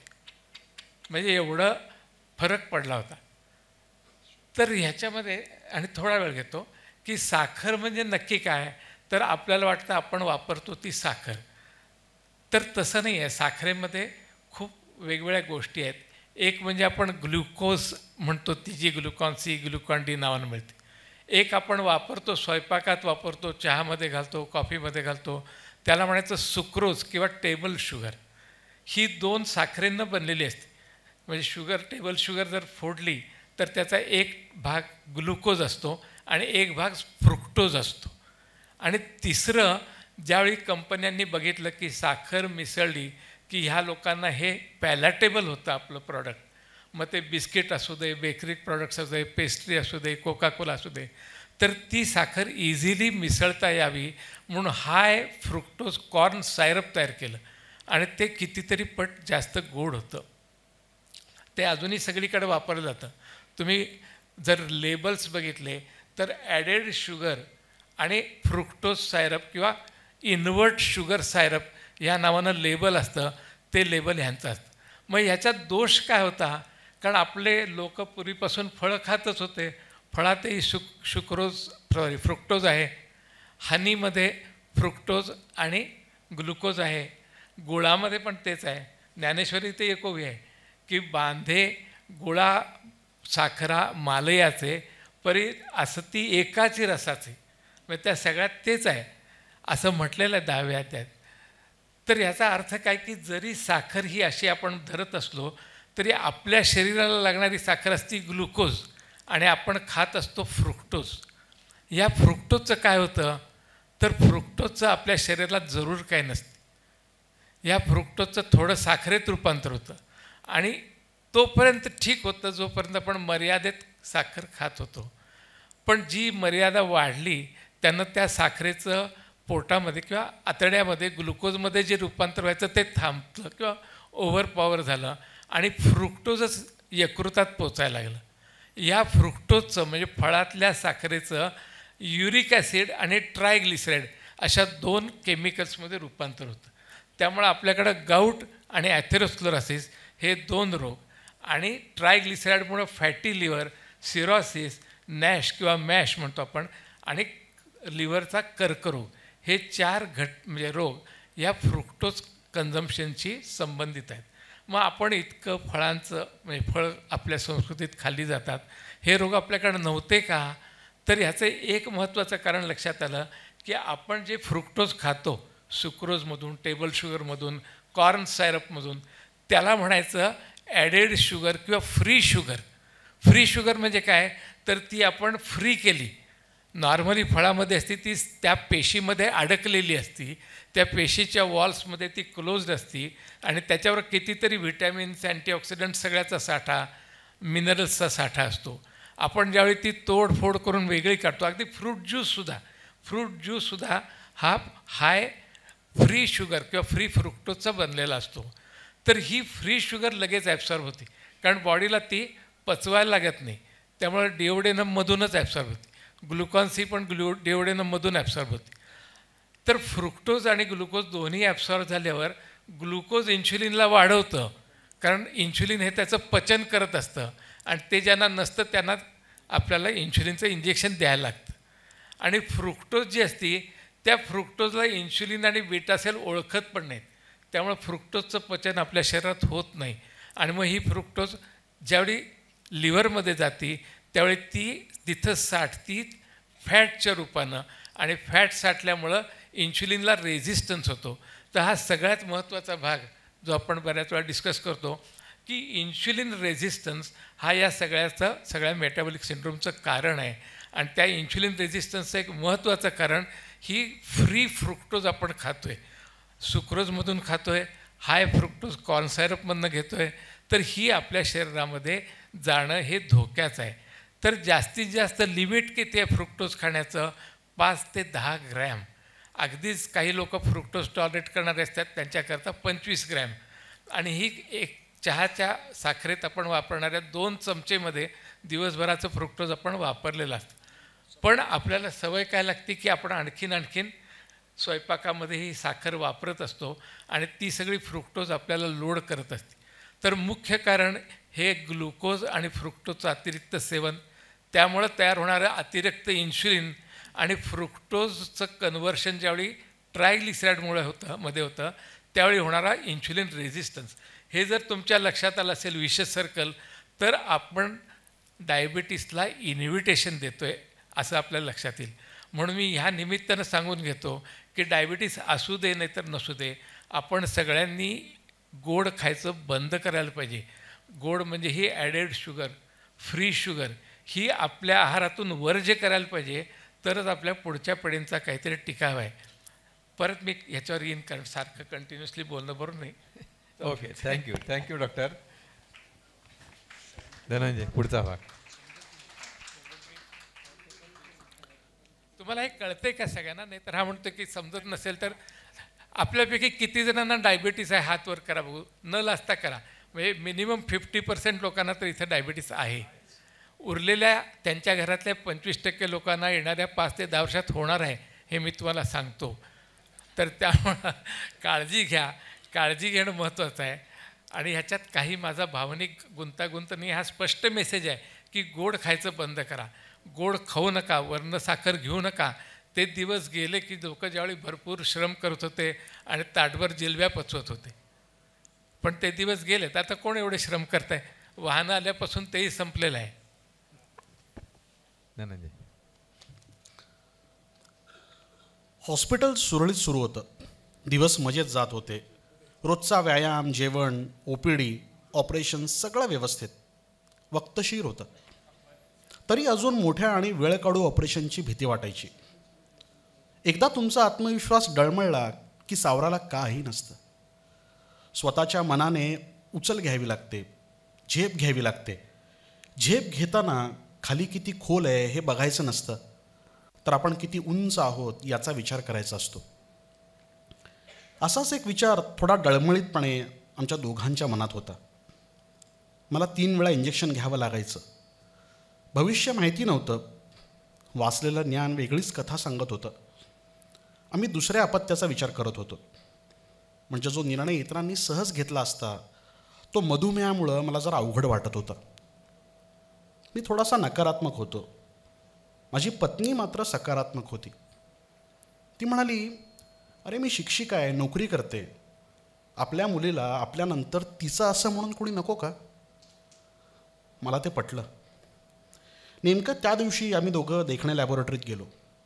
तिथे मॅडम सौ देखणे होत्या. त्यांनीही दुसऱ्या अपत्याच्या विचाराबद्दल विचारणा केली. अजून एक असावं असा ठाम विचार त्यांनी मांडला आणि आम्हास पटवला पण. आम्ही उभयतांनी दुसऱ्या अपत्याचा विचार केला आणि अंमलातही आणला. त्याआधी फेब्रुवारी 1987ला सिद्धेश्वर कॅन्सर हॉस्पिटलची असिस्टंट ऑनररी सर्जन म्हणून जाहिरात आली. मी अर्ज केला. माझी निवड झाली. तिथे अगोदरच सर्जन म्हणून डॉक्टर बाबूराव बिराजदार होते. निष्णात सर्जन, स्पष्ट वक्ता, पण सहृदयी माणूस. मी त्यांना गुरुस्थानी ठेवलं. आजही त्याच स्थानी ते आहेत. त्यांना मी माझी भीती सांगितली. कॅन्सरची ऑपरेशन 6 कधी 7 तास चालायची. मला शुगर कमी व्हायची भीती असायची. सर म्हणाले, अरे आम्ही पण ब्रेक घेतो, तूही घे. चहा बिस्किट घेऊन परत वॉश होऊन जॉईन हो. एक विषय संपला आणि नवा दरवाजा उघडला. आता मी 6 तास उभं राहून ऑपरेशन करू शकतो याचा आत्मविश्वास आला. तसंच मोठमोठी ऑपरेशन्स म्हणजे अन्ननलिकेचं, पोटाचं, मोठ्या आतड्याचं, संडाच्या जागेचं, किडनी, गर्भाशय अशा विविध ऑपरेशन शिकल्यामुळं रुटीन ऑपरेशन्सही सोपी वाटायला लागली. पंख आता फडफडत होते. ही देणगी डॉक्टर बिराजदार यांचीच. त्याबद्दल मी त्यांचा सदैव ऋणी राहीन. तशातच एक मोठी घटना माझ्या अनुभवाला आली. मुंबईचे टाटा कॅन्सर हॉस्पिटलमधील जगप्रसिद्ध डॉक्टर अडवाणी सोलापूर आणि बार्शी कॅन्सर हॉस्पिटलला भेट देणार होते. मी त्यांना पूर्वी कधीच पाहिलं नव्हतं. ते आले. फ्रेश होऊन थेट बार्शीला गेले. दुपारी साधारण 3 वाजता ते सिद्धेश्वर कॅन्सर हॉस्पिटलला व्हिजिटला आले. एक पांढरी फियाट दरवाजासमोर, ड्रायव्हरच्या बाजूच्या सीटवर अडवाणी साहेब. आधी मागचं दार उघडलं. एक माणूस बाहेर आला. त्यानं डिक्की उघडली. त्यातून फोल्डिंग व्हीलचेअर बाहेर काढली. ती पुढे आणली. मग दार उघडलं. अडवाणींना उचलून व्हीलचेअरवर बसवलं. सगळं माझ्या नजरेसमोर. अडवाणीजींनी सर्व हॉस्पिटल पाहिलं. आमच्या ओळखी झाल्या. त्याने विचारलं, ऑपरेशन थिएटर कुठे इथं? मला ते पाहायचं आहे. ऑपरेशन थिएटर वरच्या मजल्यावर होतं. असिस्टंटनं त्यांना उचललं, खुर्ची वर नेली. व्हीलचेअरवर बसून त्यांनी वरचा मजला पाहिला. खाली आणलं. ऑफिसमध्ये आमच्यासोबत चहापान आणि चर्चा केली. नंतर त्यांचं एक लेक्चरही ठेवलं होतं, ते त्यांनी दिलं. ते हॉटेलला परतले, जेवले, फ्रेश तयार होऊन स्टेशनवर, व्हीलचेअरवरून डब्यात आणि त्यांच्या जागेवर. सकाळी परत त्यांच्या कामावर रुजू व्हायला. सारंच अचंबित करणारं होतं. ती घटना मला अंतर्मुख करून गेली. माझं तर सगळं तर ठीक आहे ती साखर आणि आयुष्यभर इंजेक्शन्स. माझा आत्मविश्वास पुन्हा जागा झाला. मी जागा झालो. आयुष्याला भेटण्यास तयार झालो. आता पंखांची फडफड नव्हती, तर पक्षी झेप घ्यायच्या तयारीत होता, मान उंच धरून. अनिकेतच्या आयुष्यात असे हे वेगवेगळे प्रसंग येत गेले. मला एक प्रश्न असा विचारायचा आहे अनिकेत तुला, की तू एक डॉक्टर आहेस आणि डायबेटिक्स असल्यामुळे एक पेशंट पण आहेस. त्याचबरोबर तू एक सामान्य माणूस पण आहे. तर सामान्य माणसांच्या हातून सुद्धा काही वेळेला काही चुका घडतात, काहीतरी डोस कमी जास्त होतो वगैरे. तर त्याविषयी तू काय सांगू शकशील? हॅलो. हां, मी जरी डॉक्टर असलो तरी डॉक्टर आहे म्हणजे सर्वज्ञ असं नाही. मी एक सामान्य माणूसच आहे. याबद्दल आधी एक विनोद सांगतो घडलेला आणि मग या प्रश्नाचं उत्तर देतो. माझ्या हॉस्पिटलमध्ये एक महिला आली आणि पेशंट म्हणून समोर आली आणि तिला ओतप्रोत माझ्याबद्दल कौतुक वाटत होतं हे दिसत होतं. आणि प्रत्येक गोष्टीला ती बोलायला लागली की तुमचं नाव खूप ऐकलं आहे, माझ्या यांचं ऑपरेशन करायचं आहे. म्हटलं बरं ठीक आहे, करूया म्हटल्यावर मग नाही तुमच्याबद्दल मी ऐकलं की तुम्ही कविता खूप छान लिहिता. मी म्हटलं हो मी लिहितो. डॉक्टर असून? मी म्हटलं हो. मग तिने माझं कार्यक्रम टी व्हीवर पाहिले होते. माझं त्यावेळेला कथाकथन टी व्हीवर होतं. तर ते पण तिने सांगितलं की तुम्ही कथा लिहिता. म्हटलं हो. आणि तुम्ही कथा वाचन करता? म्हटलं हो. डॉक्टर असून? मग असं प्रत्येक वेळेला ती मला म्हणायला लागली की डॉक्टर असून? मग मी म्हटलं तुम्हाला मधुमेह असं ऐकलं, डॉक्टर असून? मग शेवटी मीच एक माहिती दिली की मला 2 मुलं पण आहेत. तर ती काय म्हणाली असेल तर तुम्हाला अंदाज आलाच असेल. तर विनोदाचा भाग सोडून देऊ आपण. पण सामान्य माणूसच मी आहे आणि घटना माझ्याही आयुष्यात सामान्यासारख्याच घडतात. काही वेळेला आपण औषध मागवतो आणि नेहमीचा दुकानदार असतो, नेहमीचं तो देतो, तो डोस माहीत असतो, सगळं कसं आंधळेपणाने चाललेलं असतं. निदान मधुमेहाच्या बाबतीत, कारण आपण सवयीचे झालेलो असतो, दुकानदारही सवय झालेलो असतो. त्याला इन्शुलिन मागवलं, त्यांनी ते इन्शुलिन दिलं, मी घेतलं आणि मला साधारण 8-10 दिवसानंतर थकवा जाणवा लागला. म्हटलं शुगर करून घेऊ. काय व्हायला लागलं, पायात क्रॅम्प्स यायला लागले. बघतो तर शुगर 300च्या वर. शुगर 300च्या वर काय करायचं? काय नाही, ग्लुकोमीटरवर 300च्या वर आहे म्हटलं की साधारणतः माझा अंदाज माझ्या बाबतीत असा आहे, इतरांच्या बाबतीत 7 युनिटनी 100 मिलीग्रॅम शुगर कमी होते, पण माझ्या बाबतीत 10 युनिट लागतात. तर एक 10 युनिट टोचून घेतलं की ती 200च्या खाली यायची. मग असं करत मी म्हटलं की काय चाललंच होतं. शेवटी मला कंटाळा आला. मग माझी बायको म्हणाली चल आपण गावाला जाऊ. मग माझे कौटुंबिक मैत्रीण डॉक्टर मंगला गठोडे, हिच्या आईवडिलांकडं आम्ही बेळगावला माझा मुलगा असल्यामुळे गेलो. म्हटलं तिथं राहू. आणि गेल्यानंतर तिथे मी इंजेक्शन घेत होतो आणि शुगर परत 300, 250, 300, 250 काही कळेच ना. आणि नेमकं त्या दिवशी माझ्या हातातनं ती वायल घेताना खाली पडली. वायल फुटली नव्हती. मी वायल उचलली आणि बघतो तर काय, मी नेहमी घेत होतो 100 युनिट पर ml या स्ट्रेंथची वायल, आणि यावेळेला माझ्या दुकानदारांनी 40 युनिट पर mlची वायल पाठवली होती. म्हणजे मी सर्वसामान्यासारखाच वागलो होतो. डॉक्टर म्हणून मी जे काळजी घ्यायला पाहिजे होती की नीट आपलं औषध आहे का नाही बघायचं, त्याची एक्सपायरी वय काही नाही, आंधळेपणाने घेतलं आणि शुगर साधारण 1 महिनाभर माझी भरपूर प्रमाणात अंगावर नांदवून घेतली. मग तो डोस जेव्हा करेक्ट केला आणि ते इन्शुलिन करेक्ट केलं त्यावेळेला माझी परत साखर समपातळीत आली. तर या माणूस म्हणून चुका होतातच, पण एक आहे की डोस कधी चुकवला नाही कुठलाच. धनंजय. 2009 उजाडलं थोड्याशा संधी प्रकाशातच. फेब्रुवारी आला. आम्ही सगळे खुश होतो. मुलगी पण सुखात होती. मला थोडं अस्वस्थ वाटायला लागलं. सकाळीच तपासणीसाठी ॲडमिट झालो. ECGत थोडे बदल दिसत होते. एन्जिओग्राफी केली. डॉक्टर परळे आता अश्विनी रुग्णालयात होता. तोच माझा मित्र आणि डॉक्टर पण. त्याने एन्जिओग्राफी केली आणि मोठा ब्लॉक डाव्या मेन रक्तवाहिनीच्या मुखाशी असल्यानं बायपास करण्याचा सल्ला दिला. पुण्याला जायचं ठरलं. मला तर त्रास होतच होता, कमी जास्त इतकंच. मला रक्त पातळ करण्याचं इंजेक्शन सुरू होतं, त्यामुळं अर्जंट ऑपरेशन करण्यास कुणीही तयार नव्हतं. मी ICUमध्ये जीवन मरणाच्या दोलायमान स्थितीत. सकाळी एन्जिओग्राफी झाली होती. दुपारी 4 वाजता मी अस्वस्थ. हात फार दुखत होता. डॉक्टर परळेला कळवलं.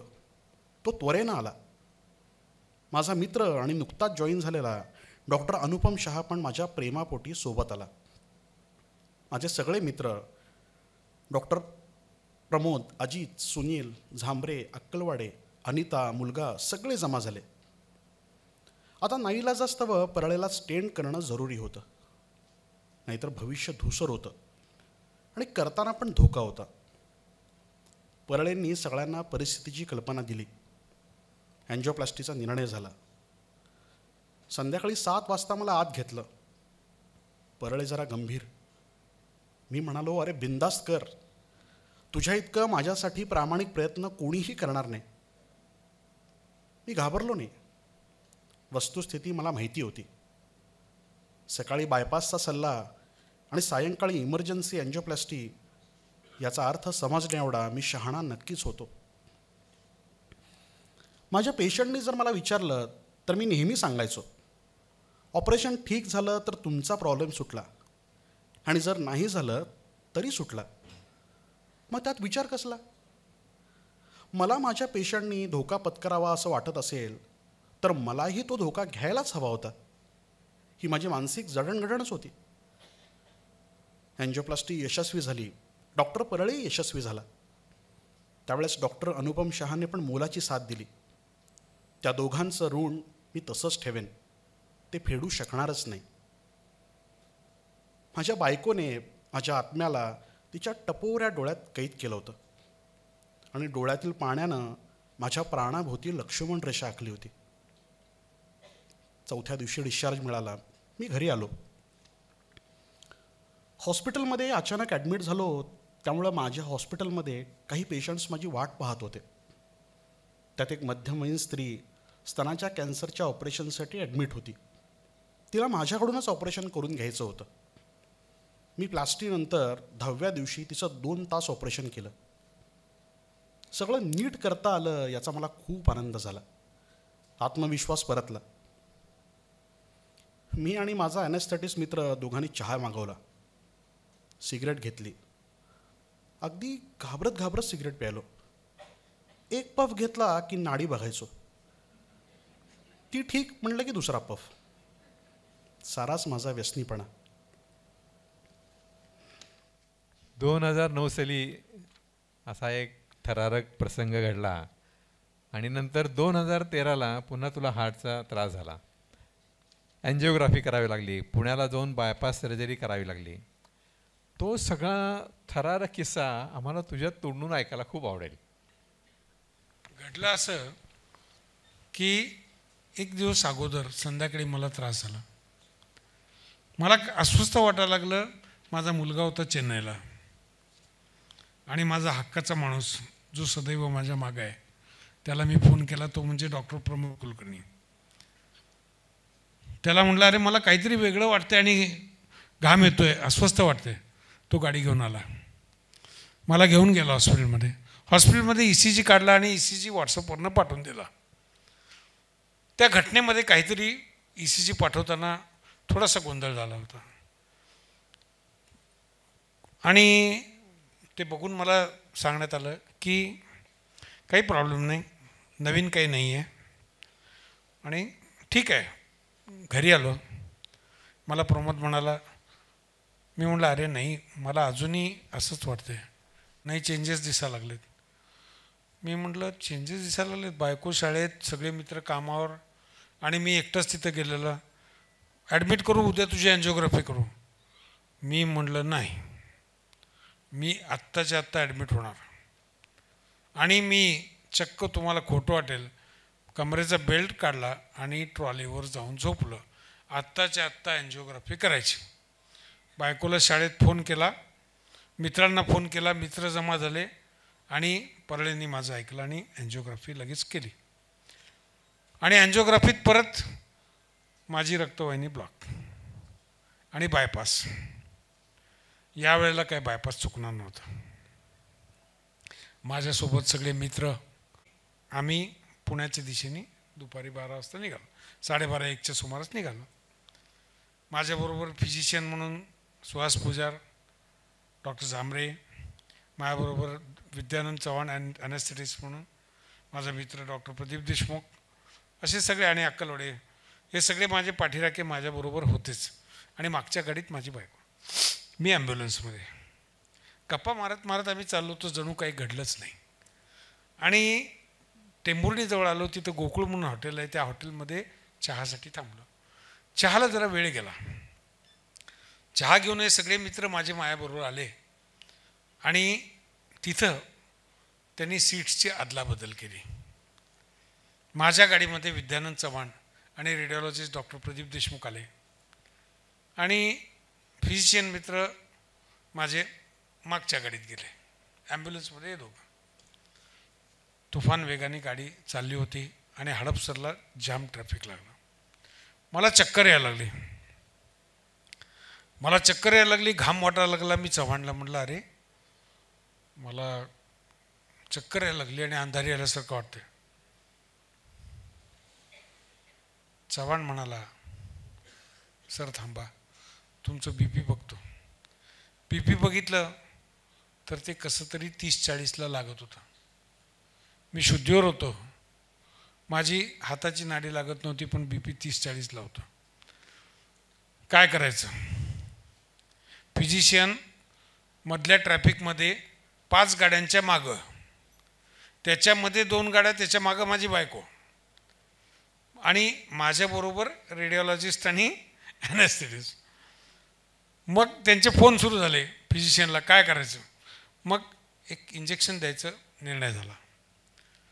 ते फॅन्टॅनिल होतं, ते द्यायचं म्हणून ठरवल्यानंतर ती सिस्टर ओळखीचीच ना, मी नेहमी काम करत होतो अश्विनीत, ती मला बघून ती थोडीशी थरथर कापायला लागली आणि नेमकं ती एकच ॲम्प्युल होती आणि ती ॲम्प्युल त्या ॲम्ब्युलन्समध्ये फुटली. आणि हडपसरमध्ये मला काही कळेच ना की मला काय झालं. मग मला चव्हाण म्हणाला आपण सर गाडी बाजूला थांबवू, तुमचं BP वर करू आणि मग तिकडं हलवू. मी म्हटलं ते NTG बंद कर आणि BP वर येईल नाही येईल, तू थेट गाडी आता सायरन लावून हॉस्पिटलमध्ये ने की जिथं मी सुरक्षित असेन. आणि मग माझ्या फिजिशियन मित्राने इथं परळेला फोन केला, त्यांनी तिकडे डॉक्टर प्रधानला फोन केला. हे सगळं मला जे मदत करणारे लोक आहेत त्या नेटवर्किंगमुळं झालं, यात माझं श्रेय काहीच नाही. त्यांना वाटत होतं की मी जगावं, म्हणून मी आज इथं बसलो आहे. आणि त्या भावनेचा मी आदर ठेवतो. आणि मी डोळे बंद अवस्थेत त्या ॲम्ब्युलन्समधनं स्ट्रेचरवर पडलो इतकंच मला आठवतं. पुढचं काय आठवत नाही. आणि नंतर 1 तास 2 तासांनी पुन्हा डॉक्टर आले. त्याच्या आधी येऊन गेले होते, पण पुन्हा कन्सल्टिंग बंद करून आले. आणि तोपर्यंत मी परत शुद्धीवर आलो होतो. मला डॉक्टर म्हणाले, अरे तुला बलून घालायचं, कारण मला अटॅक येतोय नाही येतोय, अनस्टेबल अंजाना म्हणतात त्याला. त्या स्टेजमध्ये मी होतो. आणि तो जर इनफॅक्ट आला असता अटॅक, तर बिलीव मी माझा इतका स्नायू डॅमेज झाला असता की मी जगण्याच्या लायकीचा राहिलो नसतो, कदाचित या जगातही राहिलो नसतो. आणि ते झाल्यानंतर मला म्हणाले बलून घालायचं. नुकतंच सोलापुरातल्या एका माजी पुढाऱ्यांना, आमदारांना मुंबईत बलून घातलं गेलं होतं. आणि त्यानंतर ते नव्हते. हे मला माहीत होतं डॉक्टर म्हणून काय घडलं होतं ते. आणि मग मला जेव्हा बलून घालायचा प्रसंग आला तेव्हा माझ्या डोळ्यासमोर मी म्हटलं आता हे आपलं घटका भरत आलेली आहे. पण बहुतेक नियतीच्या मनात तसं काय नव्हतं. त्यांनी बलून घातला आणि मला म्हणाला, तुझी अपेक्षा काय माझ्याकडनं? डॉक्टर प्रधाननी मला विचारलं, तुझी अपेक्षा काय माझ्याकडनं? मी म्हणालो, अपेक्षा काहीच नाही. मी इथं धडपडून आलेलो आहे, अर्जंट आलेलो आहे. अजूनही माझ्या हृदयाच्या स्नायूला इजा झालेली नाही. रक्तवाहिनीत अडथळा येतोय आणि अजूनही स्नायू कमजोर झाले नाहीत. ते होण्याच्या आत तुम्ही मला ऑपरेशन करावं. मी या क्षणापासून केव्हाही तयार आहे. पण दुर्दैवाने जर तुम्ही तयारी करण्याच्या आत मला अटॅक आला तर माझा उपचार थांबवावा, मला परत घरी पाठवून द्यावं. कारण मला अपंग जीणं हे अजिबात नको होतं. आणि ती वैचारिक कल्पना माझ्यात होती. आणि रात्री ऑपरेशन करायला सांगायचं धाडसही माझ्यात होतं. आणि तो हो म्हणाला. तो म्हणाला, खात्री ठेव की मी वेळ पडली तर तुझ्यासाठी रात्री येईन. आणि तसंच घडलं. तो 11:30ला गेला. रात्री 1:30ला मला ऑपरेशनला घेण्यात आलं. आणि दुसऱ्या दिवशी मी डोळे उघडले. हे अशा खूप वेगळ्या धडकी भरवणाऱ्या अशा सगळ्या घटना अनिकेतच्या आयुष्यात घडलेल्या आहेत. वेळेचं भान ठेवून मी आता धनंजयला म्हणून की शेवटचा जो भाग आहे तो घे, मी काय केलं ते.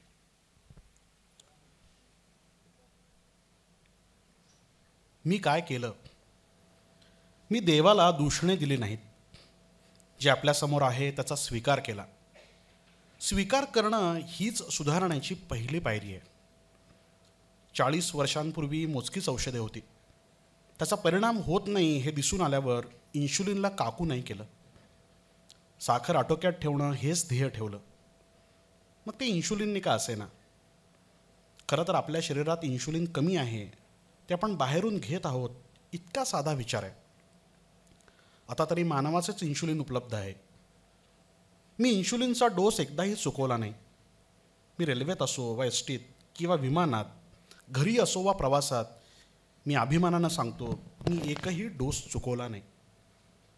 मी आजार समजून घेतला, त्याला मधुमित्र केलं. त्यामुळं त्याचं सोबत असणं दुःख कधी वाटलंच नाही.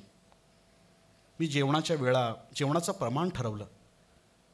शेवटी मी माणूस आहे, त्यामुळं आवडते पदार्थ खाणं, कधी गोड खाणं हे सगळं केलं. ज्यातून आनंद मिळेल ते केलं. अपराधी वाटून घेतलं नाही, तर फक्त काळजी घेतली. मी गोड खाण्याचा गुन्हा केला आहे ना, मग इंजेक्शन घेऊन शिक्षा पण घेतली.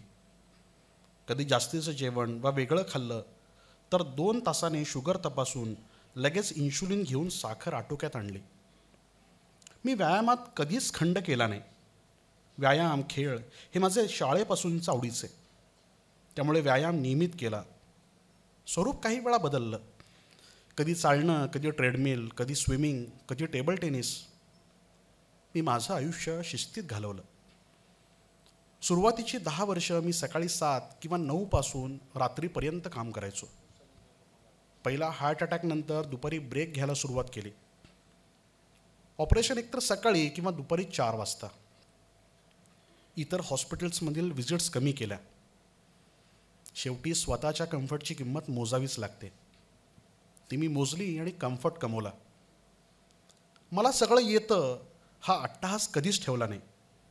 उलट मला जे येत नाही ते जाणून इतरांकडे असिस्ट करून शिकलो. त्यामुळं मानसिक अपराधित्व कधी आलं नाही. मी एका हातात इन्शुलिन, दुसरीकडे ग्लुकोमीटर, सोबत ग्लुकोजचा पुडा घेऊन हिंडायचो. मी माझी शुगर, HbA1c, किडनीच्या तपासण्या दर 4 महिन्यांनी केल्या. डोळ्यांची सखोल तपासणी दरवर्षी केली. आता दर 6 महिन्याला करतो. हार्टची ट्रेडमिल टेस्ट दरवर्षी करतो. शेवटी वेळेवर जर निदान केलं तरच दुष्परिणाम थांबवता येतात, हेच खरं.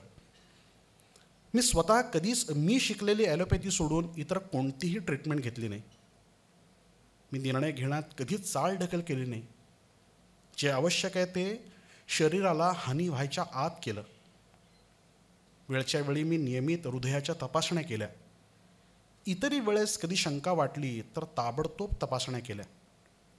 आज करू, उद्या करू अशी चालढकल केली नाही. तपासणीत काही आढळलं तर ताबडतोब इलाज केला. ध्येय फक्त एक की हृदयाचे स्नायू कमकुवत होणार नाहीत. बाकी करायचं काय, कसं, कुठं हे माझ्या डॉक्टर मित्रांवर सोपवलं. मला छंद तर खूपच होते आणि आहेतही. संगीत, वाचन, लेखन, कथाकथन हे मी सर्व जोपासलं. त्यामुळं वेगळ्या वेगळ्या क्षेत्रातले माझे मित्र झाले.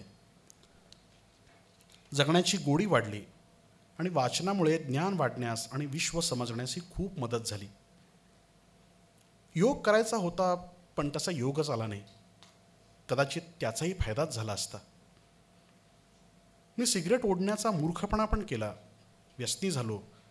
त्या सिगरेटनं माझ्या हृदयावर कडकडीत दंश केला. देर आहे दुरुस्त आहे याप्रमाणे गेली 12-13 वर्ष सिगरेट पूर्ण म्हणजे पूर्ण बंद केली. मी माझं राहणीमान उंचावलं नाही, खर्च आटोक्यात केला, बचत वाढवत गेलो. त्यामुळं कधीही आजारात पैशाचं टेन्शन आलं नाही. माझा मित्रपरिवार खूप मोठा आहे. त्यांनी मला वेळोवेळी मार्गदर्शन, सहकार्य, धीर दिला. माझी पत्नी सौ अनिता ही माझ्यापेक्षाही कणखर. ती सोबत होती. रात्र रात्र जागली म्हणून माझे डोळे वेळेवर उघडले. तिने आणि मी कधीही कोणताही गंभीर प्रसंग येवो कुणालाही नवस बोललो नाही. श्रद्धा ठेवली ती उपचार करणाऱ्या डॉक्टरवर आणि शास्त्रीय उपचारांवर. मी हेल्थ इन्शुरन्स घेतला. यापेक्षा वेगळं असामान्य असं काही जगलोच नाही. पण इतकी वर्ष मी आजाराचं कारण सांगून कधीही कामात टाळाटाळ केली नाही. प्रत्येक क्षणाचा मी आनंद घेतला. भारतात खूप फिरलो. हे सगळं असामान्य नाही आहे का? मी देवाला काहीच मागितलं नाही. मी देवाला काहीच मागितलं नाही असं म्हणणं थोडंसं चुकीचं होईल. माझ्याकडे 5 फोटो आहेत 5 जणांचे. एक डायबेटॉलॉजिस्ट, एक फिजिशियन, एक न्यूरोलॉजिस्ट, एक कार्डिओलॉजिस्ट आणि एक नेफ्रोलॉजिस्ट. मी ते 5 फोटोंचं दर्शन घेतो आणि देवाला सांगतो, देवा यांची बुद्धी शाबूत ठेव आणि यांचं कौशल्य विकसित ठेव, कारण माझ्या जगण्यासाठी ते जास्त आवश्यक आहे. मी माझ्यासाठी काहीच मागितलं नाही. वा अशा खूप गोष्टी अनिकेतच्या या पुस्तकात आहेत. ते पुस्तक अवश्य वाचा तुम्ही. इन्शुरन्सबद्दल सुद्धा त्यांनी एक चॅप्टर लिहिलेलं आहे. खरं चर्चा करायची होती पण आता वेळ संपत आलेला आहे. पटवर्धन सरांना मी आपल्याच मनात असलेले 1-2 प्रश्न विचारू इच्छितो. सर, लोक म्हणतात की मधुमेह रिव्हर्स होतो, हे खरं आहे का? आणि ज्या तरुणींना डायबिटीस आहे तर विवाहाच्या बाबतीत त्यांनी काय निर्णय घ्यावा ह्याच्याबद्दल जरा तुम्ही मार्गदर्शन करावं. मधुमेह रिव्हर्सल ही एक परत अशीच कमर्शियल संकल्पना पसरवण्यात आलेली आहे. कारण मधुमेह हा कमीत कमी 2 फॅक्टर्सनी होतो. एक आहे जेनेटिक प्रिडिस्पोजिशन, म्हणजे आपण आपल्या आईवडिलांच्याकडनं अनुवंशिकतेनं आपल्याला मधुमेह होण्याची जी प्रिडिस्पोजिशन म्हणतो आपण ती, आणि दुसरं एन्व्हिरॉन्मेंटल एजंट्स, जसं आपले लाईफस्टाईल आहे, खाणं आहे, पिणं आहे, काही व्यसनं आहेत. व्यसनाच्या दृष्टीनं परत एकदा मी गद्यात येतो, म्हणजे की डायबिटीसमध्ये किंवा इन जनरल साखर इज कॉल्ड ॲज ॲनदर अल्कोहोल.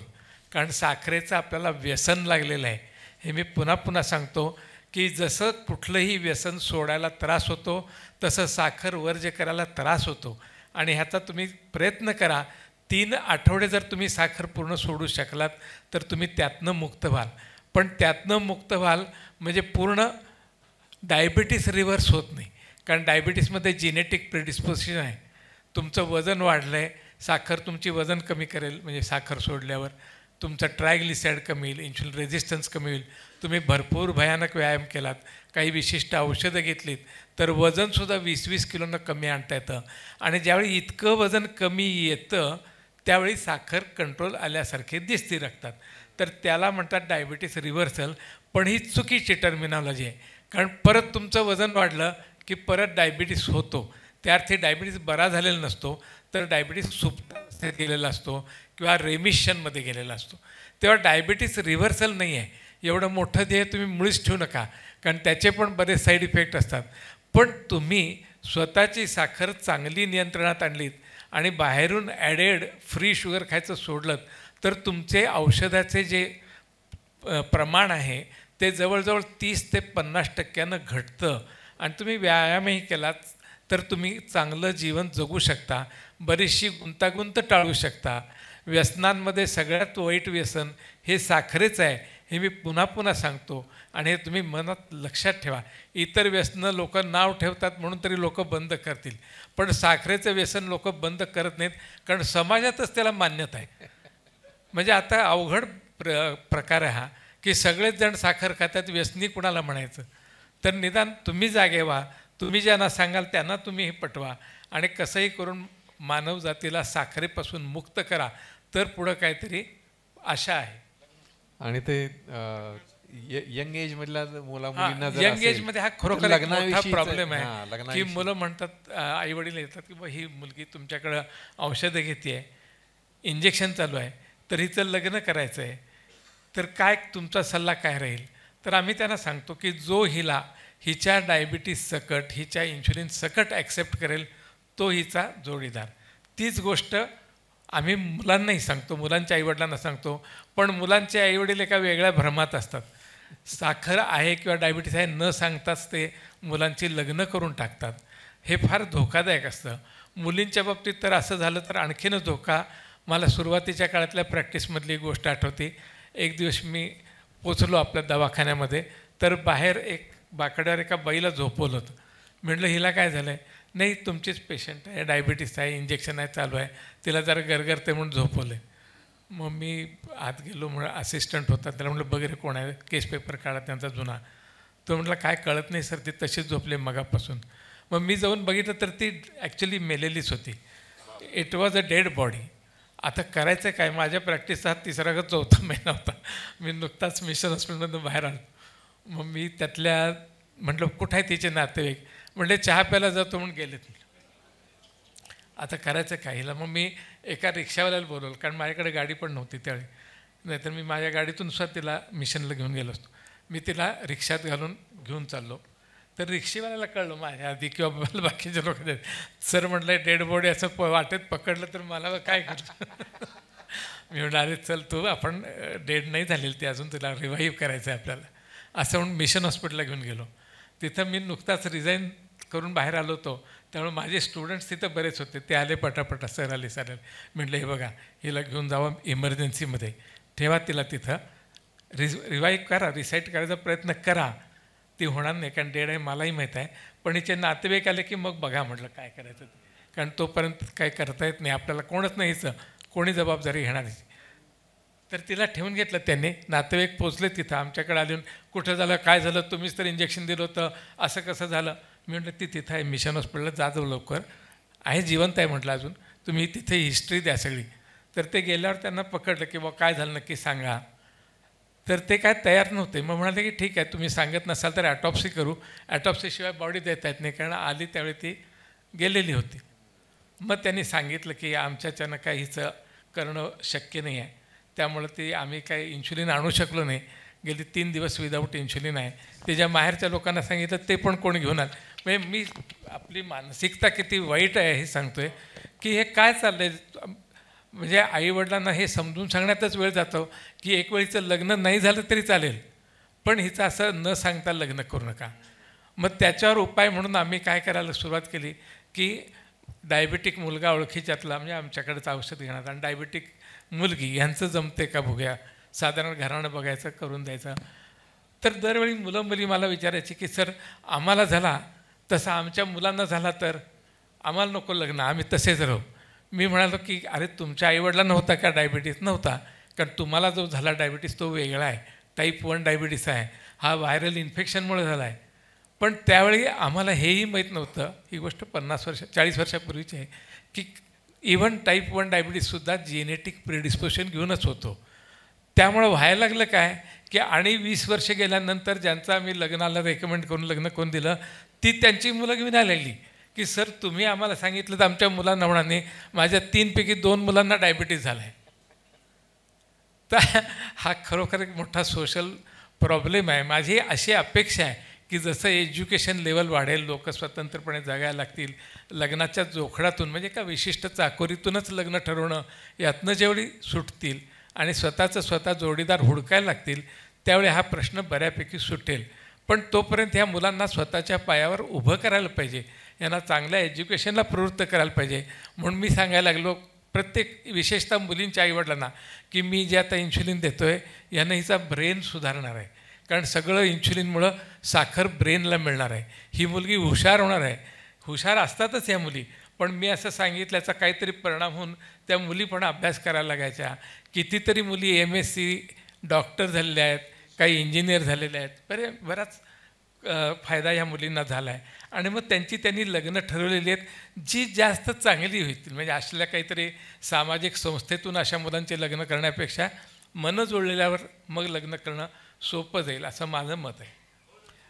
धन्यवाद डॉक्टर मिलिंद पटवर्धन आणि अनिकेत.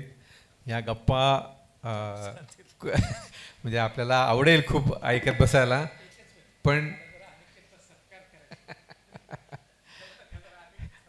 हा इथे आपण मुलाखतीचा भाग थांबवूयात.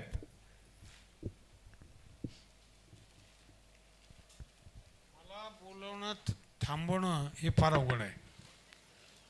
ते घड्याळाच्या किल्लीसारखं एकदा दिली की दिली, ती पुढचं बंद पडोस्तर ती चालूच राहते. आणि मला सवय अशी आहे की जेव्हा टाळ्या वाजतात तेव्हा मी ते वाक्य लोकांना आवडलं असं गृहीत धरून परत बोलतो. आणि मला बोलू न देण्याची पण कळ तुमच्याकडेच आहे. जेव्हा माझं बोलणं थांबवायचं असतं तेव्हा इतक्या टाळ्या वाजवायला पाहिजेत की मला पुढचं बोलणं अशक्य व्हायला पाहिजे. एक माझी खासियत सांगितली.